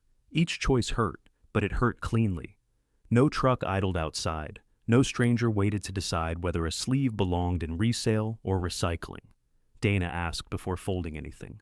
When they reached Walter's bathrobe, Ruth sat on the mattress. He told Mark the farm was his. Dana held the robe against her chest. Mark told you? Yes. Do you believe him? Yes. Dana sat beside her. Why would Dad do that? Because it made him feel generous. He loved you. I know. He wasn't trying to take it. He gave it away in his mind first. Dana rubbed the worn belt between her fingers. Maybe he thought you'd agree. Then he could have asked. The same sentence kept returning because the failure had been so ordinary. Asked, one word, one opening Walter had avoided for years. Dana's eyes filled. I think he was afraid you'd say no. Ruth looked at the robe. He was right. They finished the closet before dusk. Dana carried the donation boxes to her car, but left them open until Ruth checked one final time. At the bottom of the last box lay Walter's blue work shirt. Ruth took it out, held it to her face, then put it back herself. Inside, the telephone rang. It was Mark.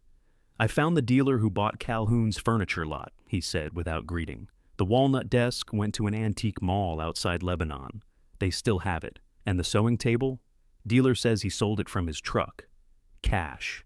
He doesn't remember to whom. Ruth closed her eyes. I'm still looking, Mark said. The words were quiet, almost defensive. Thank you for finding the desk. You want me to get it? Yes. Another pause. I can go Monday. Thank you. He cleared his throat. Dean called me. He said he would. He's going to make an offer. He already did. I sent it back. What are you asking? Ruth told him. That's high. That's why it's called asking. He'll come up, but not all the way. Then perhaps we won't sell. Mark was silent long enough that she expected him to return to the money. Instead, he said, Don't let him move the boundary toward the creek. That bank washes. I know. Dad tried to shore it with old concrete. I helped him haul the concrete. Right, Mark said. The single word carried embarrassment, memory, and a reluctant correction. After they hung up, Ruth returned to the bedroom. Dana waited beside the open boxes. Mark found the desk, Ruth said. That's good, not the sewing table. Dana nodded, knowing better than to call it just a table. Ruth looked around Walter's half-sorted room. Removing his things by choice had not emptied him from it. If anything, he was more present in the spaces she had touched.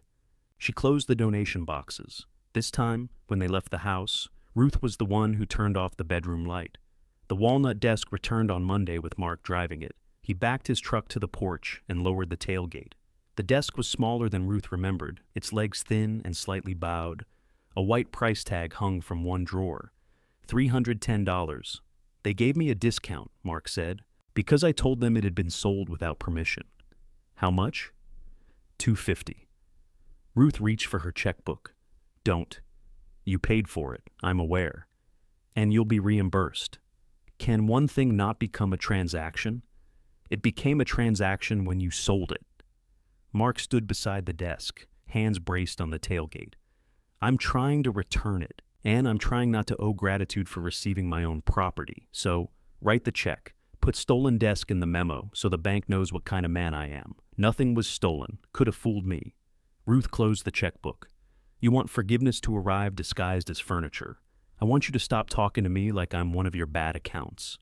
You want me to say it's all right before you've admitted what it was. I admitted it was a mistake. A mistake is putting diesel in the gasoline can. Mark looked away. Ruth softened her voice. You acted like I was already dead. He turned back sharply. The sentence had been waiting since the empty house. Saying it aloud did not relieve her. It simply placed the truth where both of them had to step around it. That wasn't what I thought, he said. You cleared my clothes, my food, my bed, and the things I used every day. What did you think? I thought you'd go to Dana's. Then one of those apartments, if you liked it. Before asking me. Because Dad said you'd refuse anything we suggested. He also told you the farm was yours. Mark's expression tightened. I know what he told me. Then perhaps neither of us should keep using him to speak for us. They carried the desk inside. Mark took the heavier end without comment. In the front hall, they positioned it beneath the stairs where the sewing table had stood. This isn't where the desk was, he said. The desk was upstairs. So why here? Because the sewing table is missing. He flinched as if the furniture had accused him personally. I called the dealer again, he said. He remembers selling it to a woman with a green station wagon. Cash. That narrows it to everyone who buys old furniture. He thinks she came from Marshfield. Thinks. I'm still looking. Ruth opened the desk drawer. It smelled of furniture wax and the antique mall's cinnamon air freshener. Her father had kept farm receipts in it. Then Ruth had used it for nursing textbooks. One corner of the drawer still bore the black ink line Mark had made at 6 years old. "You drew a road there," she said. Mark looked down. "Dad told you?" "You told me. You said it was where you were going." "Where was I going?" "California." He ran one finger over the faded line. "Made it to Oklahoma once." Anne complained about the wind. It was aggressive. Ruth almost reached for him. Instead, she took out her checkbook again. He put his hand over it. "Let me do one thing." She studied his hand, the same wide palm that had held a pencil against that drawer decades before. "One thing," she said. The desk was not forgiveness, but neither was it nothing. Dean's second offer came 2 days later. It remained below Ruth's asking price and above what Mark predicted. Dean agreed to the 6-acre boundary, the drainage restriction, and full survey cost if the inspection showed utility access where the county map indicated. Ruth agreed to give him 30 days. She did not ask Mark to review the terms. She did show them to Dana, Sam, and Elise separately, listening for the places their questions overlapped. Mark learned about the agreement because Dean told him. "You could have called," he said, when he arrived for the last trailer. "You could have congratulated me. For selling land? For making a decision you said I was incapable of making. I never said incapable. You brought brochures." Mark hitched the trailer to his truck. The machine shed had emptied around him over several weeks. Only the workbench he built with Walter remained, along with a cabinet of fasteners and 2 coils of electrical wire. "You taken the bench?" Ruth asked. He looked at it. "Dad's. It's yours. You built it. For here, then leave it. You just gave me 30 days to get out. I gave your company 30 days to move. The bench may stay if you want it here." He crouched to secure the hitch. "What does that mean?" "It means exactly what I said. Nothing means exactly what you say anymore. That may be because you spent years hearing Walter's version." He stood too quickly and struck his shoulder against the trailer frame. The curse that followed was pure Walter. Ruth waited until he stopped rubbing it. "Dean's sale pays for the furnace, roof, hydrant, washer, taxes, and a reserve," she said. "It does not change the working farm. And after that? After that, Bellwether supports itself." "You mean Sam supports it? Sam leases land and pays rent. He's already replacing fence. I'm paying his labor." Mark's mouth twisted. "You trust him fast. I've known him 6 years. You know me 48. Time is not the problem." Sam's truck came over the rise carrying fence posts. Mark watched it approach. "Convenient," he said. Sam parked near the north pasture and got out. He lifted one hand toward them, then began unstrapping posts. Mark closed the trailer hitch. "Dad wanted me running this place." "Your father wanted you inheriting it. He did not ask whether you wanted to run it. I do." "Then why did you build a contracting company?" "Because Dad wasn't going to step aside. Neither am I." Mark looked at her. "You're 71? "Yes." The word stood without explanation. He climbed into the truck and drove toward the road. At the north pasture, he slowed beside Sam long enough to say something through the window. Sam's posture changed. Mark continued before Ruth could reach them. "What did he say?" she asked. Sam unloaded another post. "Nothing useful. I prefer the exact version. He said I was making myself comfortable. You've leased here 6 years, I reminded him. And he said, leases end." Ruth looked toward the road where Mark's truck had disappeared. Sam set the post upright. "He's upset. He is also old enough to use complete sentences." The roof patch began the next week. The contractor's crew arrived at 7, removed the lifted metal, replaced 2 damp boards, and uncovered twice the damage visible from below. The extra work added $900. Ruth approved it while standing in the yard with cold coffee and Walter's green cap pulled over her ears. The furnace replacement followed. For 2 days, the house smelled of hot dust and cut metal. The installers carried the old unit from the basement in pieces, revealing a rust stain on the concrete shaped like a continent. Ruth watched it go without sentiment. Not everything old deserved saving. The sideboard stood polished in the dining room. The dresser was back upstairs. Lamps returned one at a time, though none occupied exactly the old position. Ruth placed the blue chair near the south window instead of beside the fireplace. From there she could see the 6-acre parcel and the stakes marking its proposed boundary. Dana came each Saturday. She no longer arrived with purchases unless asked. They finished the inventory, crossing out returned objects and circling the missing ones. Nursing shoes, middle yellow bowl, feed sack quilts at cleaner, sewing table, several photographs not found in the mudroom box, a small wooden toolbox Walter's father had made. Mark might have the toolbox, Dana said. Ask him. You could ask. He does not answer me without hearing an accusation. Sometimes you include one. Ruth looked at her daughter. Dana held up both hands. I'm learning honesty. Moderate it. Dana smiled and called Mark. He had the toolbox. He thought it belonged with his equipment. He brought it the next afternoon and left it on the porch without knocking. The feed sack quilt came back from the cleaner with the oil stain faded but visible. Ruth spread it across the kitchen table. They did their best, Dana said. I know. Is it ruined? No. Will you use it? Ruth ran her hand over the darkened star. Yes. Dana helped her place it on the second bedroom bed. The stain lay near the foot, impossible to miss. Ruth did not turn it toward the wall. Sam and Elise came that evening to discuss the lease. Elise brought no pie this time, which Lorna said proved they were negotiating seriously. Ruth had taken their 1-year lease and marked every section she wanted changed. 7 years instead of 1. Rent adjusted modestly every 2 years. Sam and Elise responsible for routine field maintenance.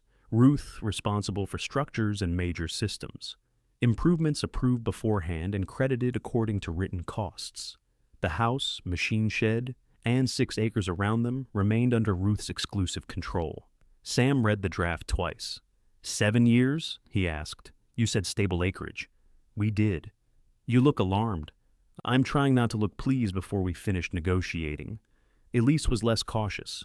We can put in the rotational fencing, if the sale closes, and improve the lower pasture. Yes. Sam tapped the last page.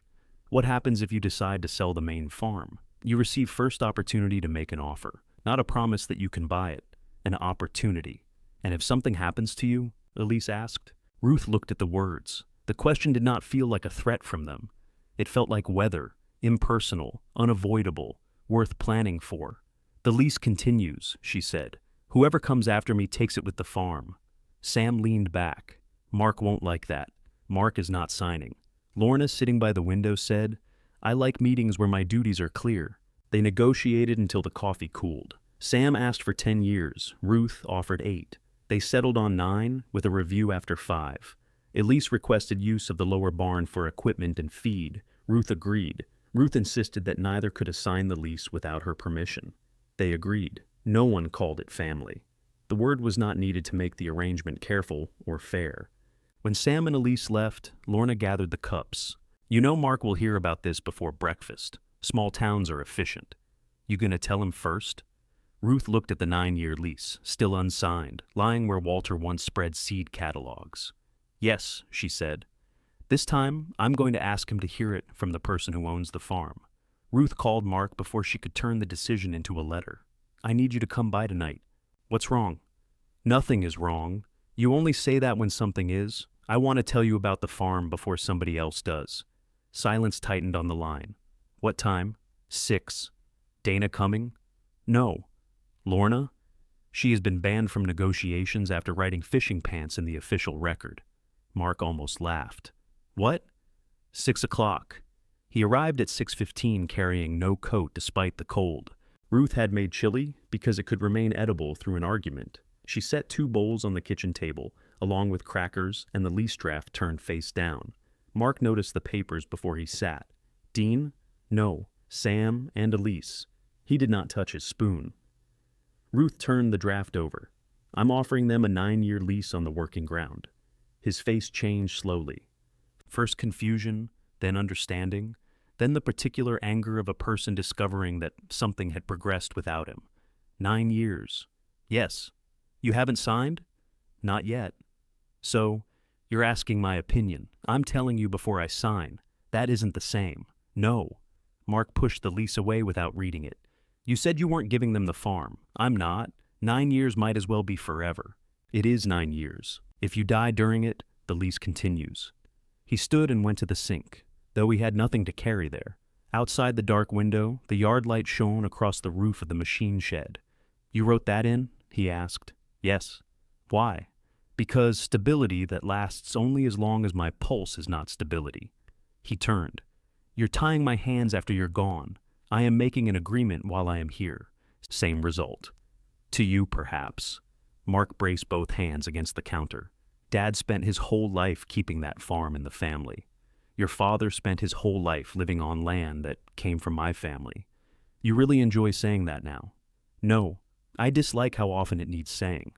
He picked up the lease and flipped through the pages too quickly to read them. First opportunity to purchase. You put that in? If I decide to sell the main farm, Sam and Elise may make the first offer. Before me? Before anyone. I'm your son. You keep presenting that as a business proposal. It is more than business. Then stop reducing our relationship to what you receive when I die. The lease crackled in his hands. That's not fair. Ruth sat across from him. Tell me what you want. The farm? Why? His answer came at once. Because it's ours. That is not why you want it. That is why you believe you should have it. I grew up here. So did I. I worked every summer. So did I. I learned everything from Dad. Not everything. Mark dropped the lease on the table. You want me to say I'm sorry? Fine. I'm sorry I cleared the house. I'm sorry I assumed the farm was Dad's. I'm sorry I didn't conduct a title search on my own childhood. That last part spoiled the rest. Because you won't let me finish without grading it. I am listening. No, you're keeping score. Ruth looked at the chili growing a skin in both bowls. Then say what you came to say. Mark walked into the living room and back. His restlessness filled the empty places where furniture had not returned. Dad told me after his second hospital stay that I had to take over when he was gone. Not just the ground. You, the house, everything. Ruth did not move. He said you'd fight any change because you always did. He said if I gave you choices, you'd find reasons to stay stuck. He made me promise I wouldn't let that happen. You could have told me. And what would you have done? Argued with him? Exactly. He was asking you to overrule me. He was asking me to take care of you. Those are not the same. Mark's voice rose. They were to him. The truth struck both of them quiet. Walter had spent his illness losing command of his own body. Each morning brought another indignity he could not negotiate away. Ruth had seen how desperately he needed to remain the person making decisions, even decisions about a future he would not inhabit. Mark had mistaken that desperation for authority because Walter had wrapped it in responsibility. What else did he say, she asked? That the place would overwhelm you, that Dana would take everything personally and be useless in a crisis, that Sam was a good worker but not family, that I'd have to be the bad guy. He prepared you well. I thought he knew what you wanted. He knew what I had done for 44 years. That isn't the same as knowing what I wanted next. Mark sat in the blue chair. It had been moved to the south window, and he looked momentarily surprised by the view. You let me believe the farm was his, he said. Yes. The answer stopped him. Ruth folded her hands on the table. I let people call it Walter's because correcting them every day exhausted me. I let him conduct business because men listened faster. I let you think his work was the farm's only work because I believed you would understand when you were older. You never said. No. So some of this is on you. Yes. He waited for her to defend herself. When she did not, his anger lost its rhythm. Ruth continued. I am sorry I did not tell you the truth clearly. I am sorry your father made promises he could not keep. I am not sorry the land is mine, and I will not compensate you for learning that late. Mark stared through the window. Do you actually want to farm? She asked. Not inherit. Farm. I could. That is not an answer. I know the ground. You run a construction company. Not much of one lately. Would you close it? He rubbed his palms against his jeans. I don't know. Would you sell your house and buy cattle? Work around weather instead of contracts? Accept that a farm this size supports one household modestly, not two households generously? I could develop the frontage. Put up storage buildings, lease sections. That is not farming. It's making the land pay. Perhaps. Is that what you want? What I want doesn't matter. You've decided. I am asking now. After you offered Sam 9 years. Because Sam knows what he wants and pays for what he uses. Mark stood. There it is. What? You chose him. I chose a tenant. You chose somebody who calls you the owner and tells you what you want to hear. Sam tells me when pipes leak. Walter did not. The cruelty of it was immediate. Mark's face went blank. Ruth rose. That was unfair. But accurate? He asked. No. Your father's failings do not belong to you, except when they're useful. He walked toward the mudroom. Mark. He stopped but did not turn. I am not asking you to disappear from Bellwether. You changed the locks because you refused the keys. You gave Sam 9 years because his lease ended. You gave me 30 days because you cleared my house and tried to sell my land. He turned then. Grief had stripped years from his face. I thought I was doing what Dad asked. I know. What am I supposed to do with that? Ruth wanted an answer large enough for both of them. She had none. Decide whether you still think it was right, she said. He left without eating. Ruth signed the lease 2 evenings later. Sam read each page before adding his name. Elise signed in a quick sloping hand. Ruth gave them keys to the lower barn, but not the machine shed. They stood at the kitchen table afterward, awkwardly pleased. To 9 years, Elise said. To the 5-year review, Ruth replied. Sam laughed. There she is. Dean's inspection found utilities at the road and more water in the low corner than he liked. He reduced his offer by $3,000. Ruth increased her required deposit by 1. They settled. The sale did not transform Bellwether. After costs, it paid the furnace, roof, plumbing, survey, spring taxes, and left a reserve large enough to cover a bad year, if it was not too bad. Ruth deposited the money and felt relief rather than triumph. Survey stakes appeared beyond the creek. Dean cleared brush around the concrete pad but left the cottonwoods. From the blue chair, Ruth could see only a narrow slice of the work. Mark did not come to watch. He did not call when the sale closed. He did not respond when Ruth mailed him a copy of the final boundary map with a note that said, "You were right about the creek bank." She heard through Dana that he had sold the second truck, given up the warehouse lease, and moved his remaining tools into a smaller shop shared with another contractor. "He's working," Dana said. "Just smaller. Is he managing?" He says yes. What do you think? I think he's ashamed. Of the business? Of needing anything. Ruth looked toward the sideboard drawer where her checkbook rested. He asked me for a loan. I know. Did he ask you? No. Would you have given it? Dana took time before answering. Before all this? Probably. Now I'd ask for a plan. Careful. You'll become a ledger? Dana smiled faintly. Maybe ledgers aren't the problem. The north pasture greened first. Sam and Elise installed temporary fencing in long, movable sections, shifting cattle before the grass wore down. Ruth walked the route with them until her hip began to ache, then accepted a ride back in their pickup without inventing an errand to justify it. The roof held through 3 days of spring rain. The new furnace ran quietly. Quiet heat seemed luxurious after years of Walter declaring each metallic bang nothing to worry about. Dana continued coming Saturdays. Sometimes they worked on the inventory. Sometimes they ate lunch and did not mention it. The missing list remained inside the walnut desk. Ruth stopped reading it every day. Mark remained absent. Ruth called him twice. The first time went to voicemail. She left a message about the wooden toolbox, then realized it was already back and hung up embarrassed. The second time she said only, "I would like to see you." He sent a text several hours later. "Busy. I'm okay." Lorna read it over Ruth's shoulder. "He uses punctuation when he's angry," she said. He used a period. Severe. Ruth placed the phone on the kitchen table. "I could drive to his shop. You could." He would feel cornered. He might. "I'm not going." Lorna poured coffee into the 2 yellow bowls because Ruth's mugs were in the dishwasher. The bowls were poor drinking vessels. Coffee sloshed over the cracked rim of the larger one and ran onto the table. "This is foolish," Ruth said. "Yes." Neither got a mug. Spring light filled the dining room and caught the dark stain in the cleaned feed sack quilt visible through the open bedroom door. Some damage remained after honest effort. Ruth could live with that. What she did not yet know was whether Mark's absence was a boundary she had earned, or another room her family had emptied because nobody knew how to stay. The room did not stay empty forever.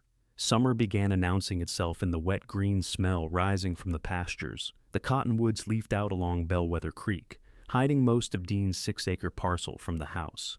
Sam and Elise moved cattle through the lower fields in careful rotations. From the county road, temporary fence lines appeared and disappeared like pencil marks. Ruth learned to see work without needing to perform all of it. She checked invoices. She walked the fields when her hip allowed and rode with Elise when it did not. She called Sam when the lower barn door began dragging instead of taking a planer to it herself. The first time she paid his bill without crossing out an hour, he looked suspicious. "I was honest," he said. "That's why you're being paid." Walter always found something. Walter considered agreement a sign he had missed a detail. Dana came most Saturdays. One weekend they hung the photographs that had been boxed in the mudroom. Ruth did not put them back in the same order. Her parents went above the sideboard. Dana and Mark's adult portraits hung in the hall. Ruth placed her wedding photograph on the mantel after replacing the cracked glass, but she set it beside a photograph of herself at 37, wearing nursing whites and laughing at someone beyond the frame. Walter had taken that picture. He had always been able to make her laugh when she was trying not to. "Dad would say that frame doesn't match," Dana said. "Your father's decorating authority has expired." Dana climbed down from the stepladder. He'd still say it. Yes. The grief no longer arrived only as pain. Sometimes it came as an expectation of complaint.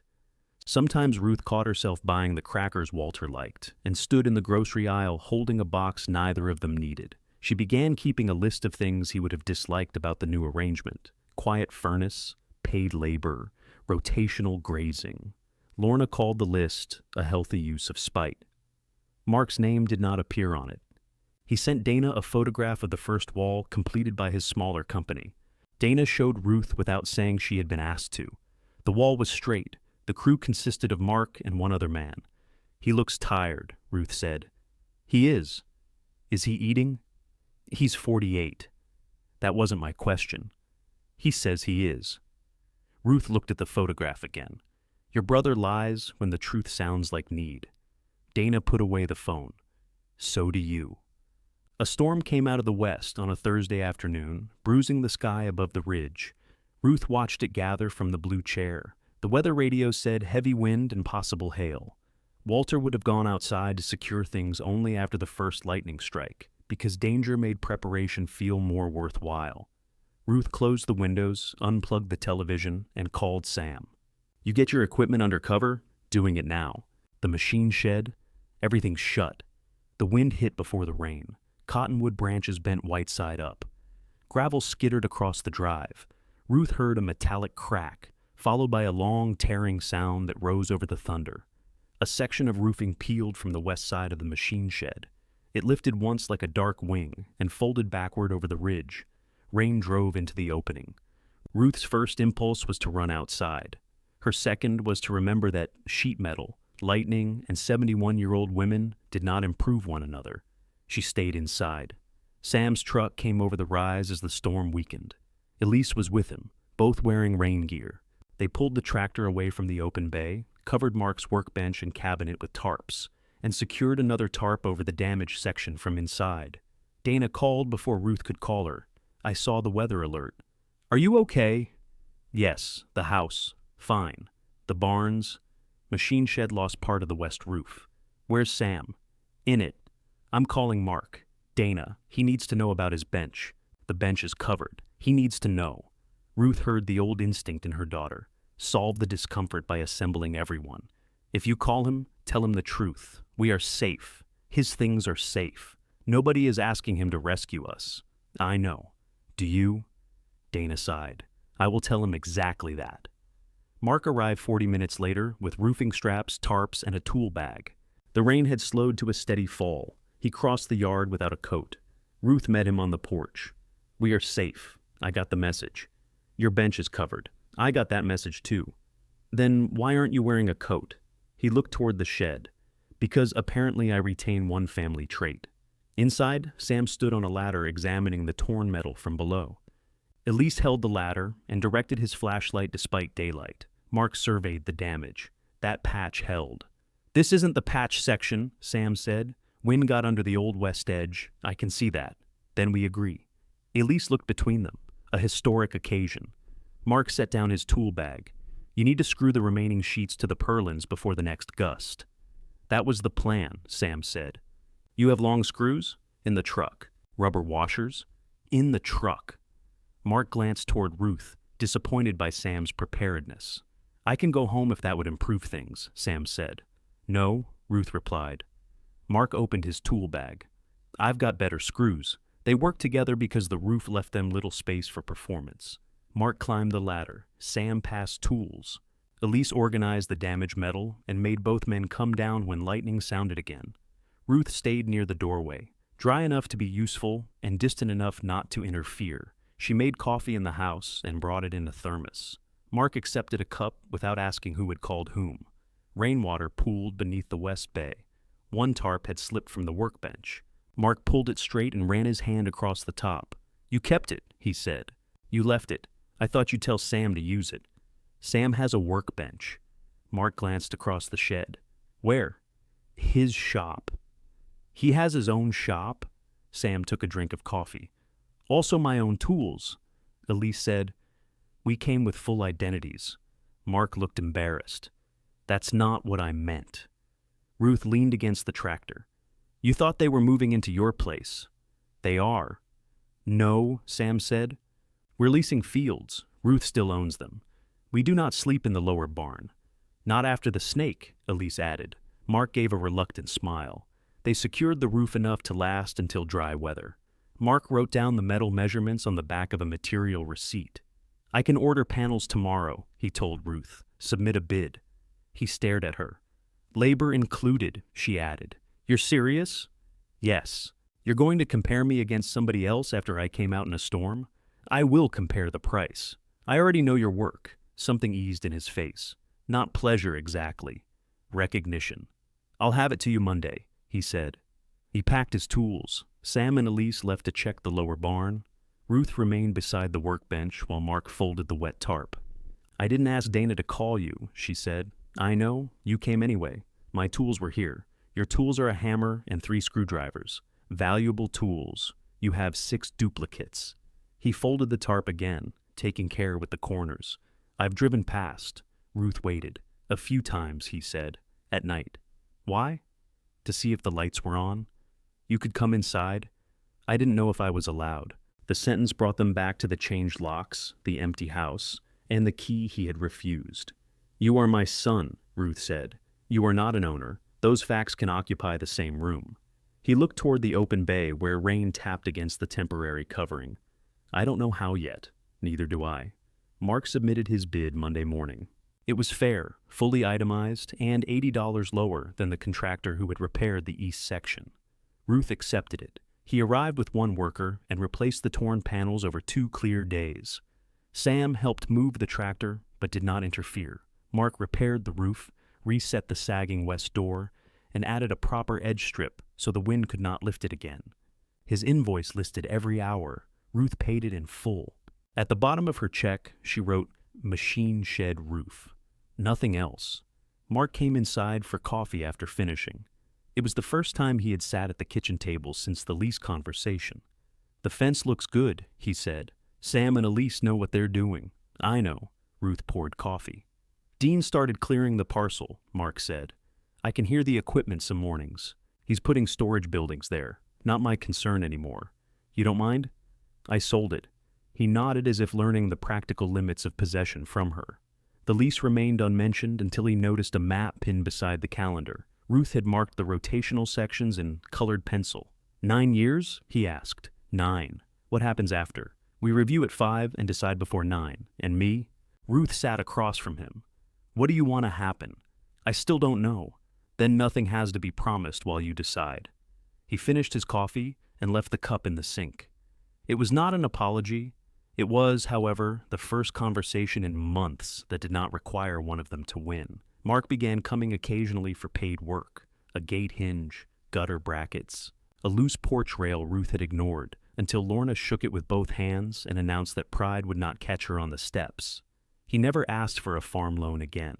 Ruth did not offer one. His company remained small. He took residential jobs, worked beside his crewmen, and answered his own phone. Dana reported that he slept better, though Mark denied having discussed sleep with her. The missing sewing table seemed to have vanished into Missouri. The dealer remembered the green station wagon, but not the plate. Antique shops in Marshfield had not seen it. Ruth stopped asking for updates. Late in August, Ruth heard a truck on the drive after supper. Mark parked near the porch. Something stood upright in the bed beneath a canvas drop cloth. He climbed out but did not wave. Ruth came down the steps. Her hip had improved with the warm weather, though she still held the rail. Mark lowered the tailgate and pulled away the cloth. The The sewing table had been stripped of its dark finish. Pale wood showed through in uneven patches, and a long scar crossed the top. One brass handle had been replaced with a wooden knob. It looked smaller, rougher, and unmistakably itself. Ruth touched the scar. Where? Woman outside Marshfield bought it to refinish. Dealer finally remembered her first name because she'd bought a washstand from him before. He called around. Somebody knew her. How much did you pay? Mark looked tired. Can we not start there? Ruth withdrew her hand. He stared at the table instead of her. I told her what happened. She'd already put work into it. I paid what she asked. What happened? His throat moved. What did you tell her happened, Mark? That I sold something that wasn't mine. That is accurate. I told her I cleared my mother's house while my father was waiting to be buried. The evening insects buzzed in the pasture. Beyond the cottonwoods, the new storage buildings caught the last orange light. Mark put both hands on the scarred tabletop. I acted like you were already gone, he said. And when you proved you weren't, I got angry at you for being here. Ruth kept her hand at her side. Mark waited beside the table. The admission had cost him. She could see that without pretending the cost equaled what he had done. Why were you angry? She asked. Because Dad said it would be mine. That explains the farm, not the house. I thought clearing it would force the next step. For whom? For you. For Dana. For me. He looked down at the stripped wood. Mostly me. Ruth said nothing. My business was failing. Dad was dead. Dana was panicking about where you'd live. You were doing what you always do, acting like you could carry everything if nobody interrupted you. I thought if I moved fast enough, I could turn it into a plan. You did turn it into a plan. A bad one.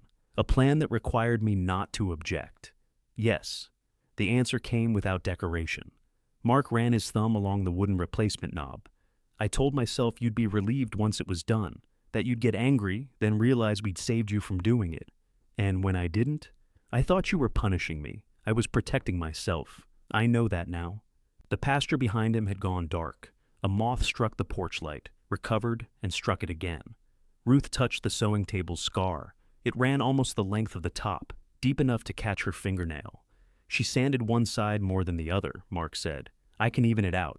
Put the dark stain back. Replace both handles so they match. No, you don't want it fixed. I want it returned. It'll always show. Yes. Mark nodded slowly. All right. Ruth opened the front door. Bring it in. They carried the table through the mudroom. Mark walked backward, warning her about the threshold, even though she had crossed it more times than he had drawn breath. The walnut desk occupied the old place beneath the stairs.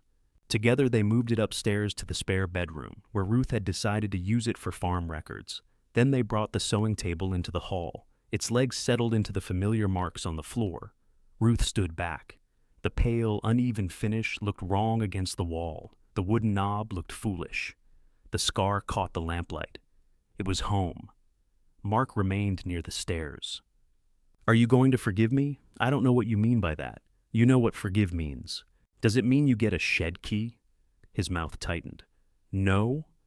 Does it mean Bellwether becomes yours later? No. Does it mean I give you money for the business? No. Then perhaps. That isn't much of an answer. It is the one I have. He looked at the table. I don't expect things to go back. Good. They can't. I still hate the lease. You may hate it for 9 years. I hate the first offer clause more. Then you've ranked your problems. He made a sound between a laugh and a sigh. Ruth sat on the bottom stair. Her hip had begun to ache from carrying the table, though she did not mention it. I am sorry too, she said. Mark looked startled. I should have told you plainly who owned the farm. I should have corrected your father when he let you believe his work made it his to give. I thought everyone understood what I had contributed. I knew you worked. You knew I helped. Mark did not deny it. I made myself easy to overlook, Ruth continued. It was useful. Walter liked being the one people consulted, and I liked getting things done without fighting every man who wanted to speak to him first. Then I resented all of you for believing the picture I helped hold up. You didn't make me clear the house. No. You didn't make me call Dean. No. You don't have to apologize for my part.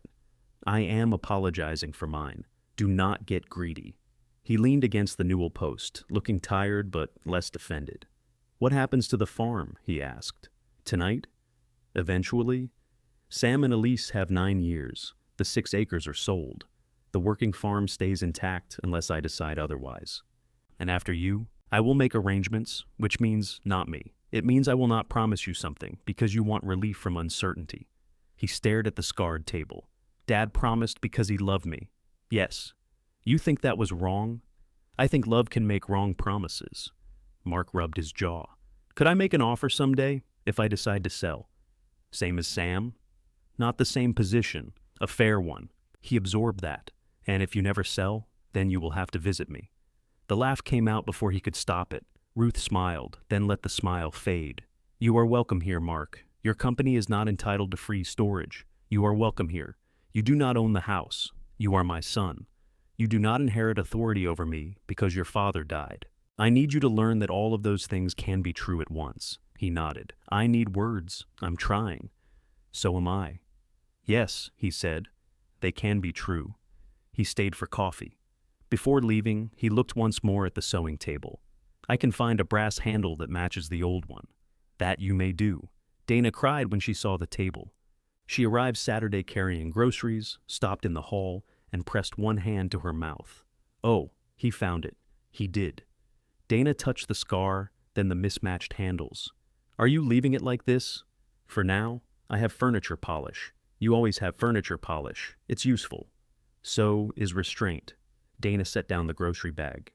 Did he apologize? He began. Did you forgive him? I may have begun. Dana took off her coat and hung it on the restored mudroom hook. Ruth's red wool coat hung beside it. Her winter boots stood beneath the bench, still carrying dried thrift store dust in their seams. They made lunch and finished the inventory after eating.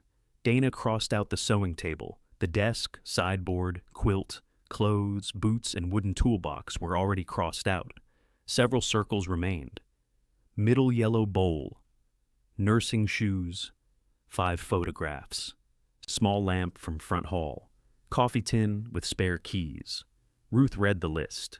Each missing object opened a room of memory, but the rooms no longer required a search party. What do you want to do? Dana asked. Put it away. We can keep calling the warehouse. No. What about the photographs? If someone finds them, they know where I live. Dana studied her mother. Are you sure? No. Put it away anyway.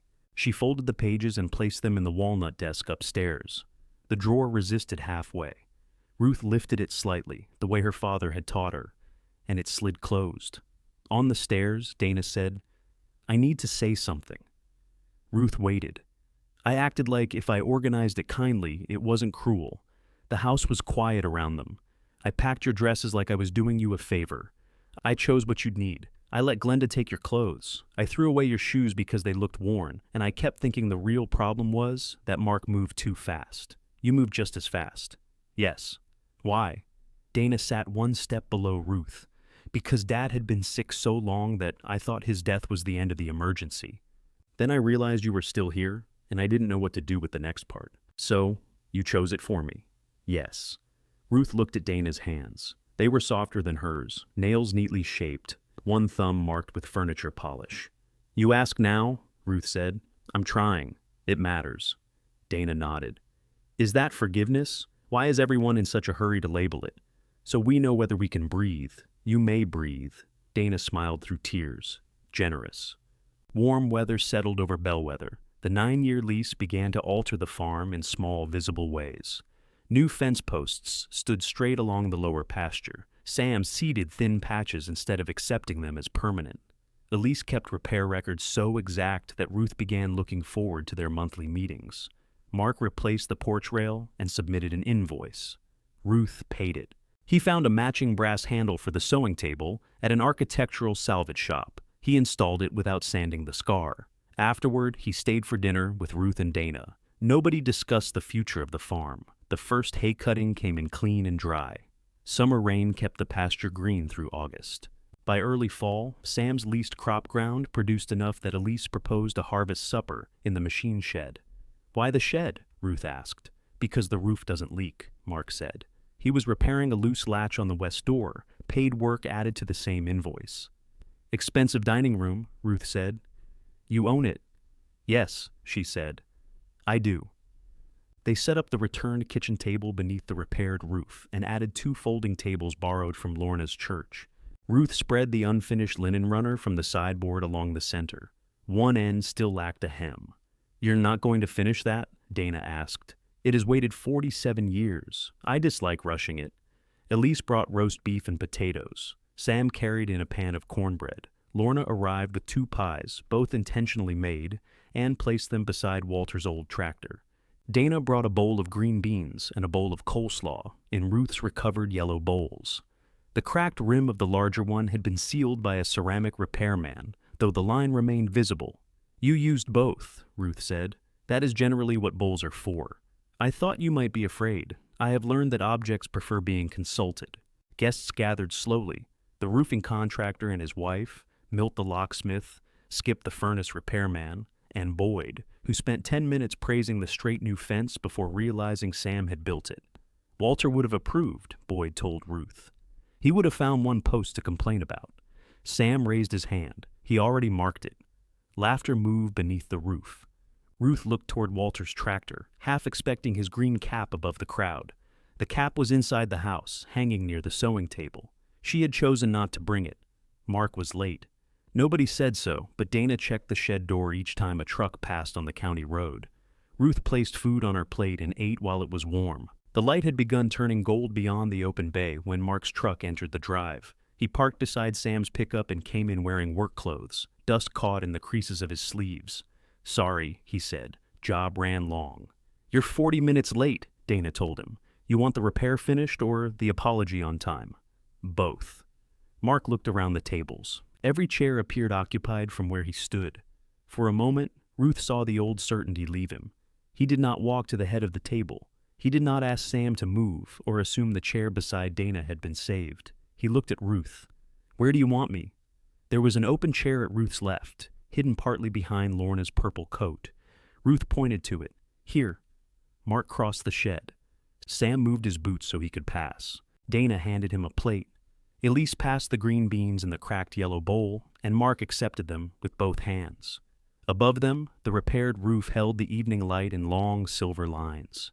Beyond the open doors, Bellwether's field stretched toward the cottonwoods, leased, worked, imperfect, and still Ruth's. Mark sat where she had asked him to sit,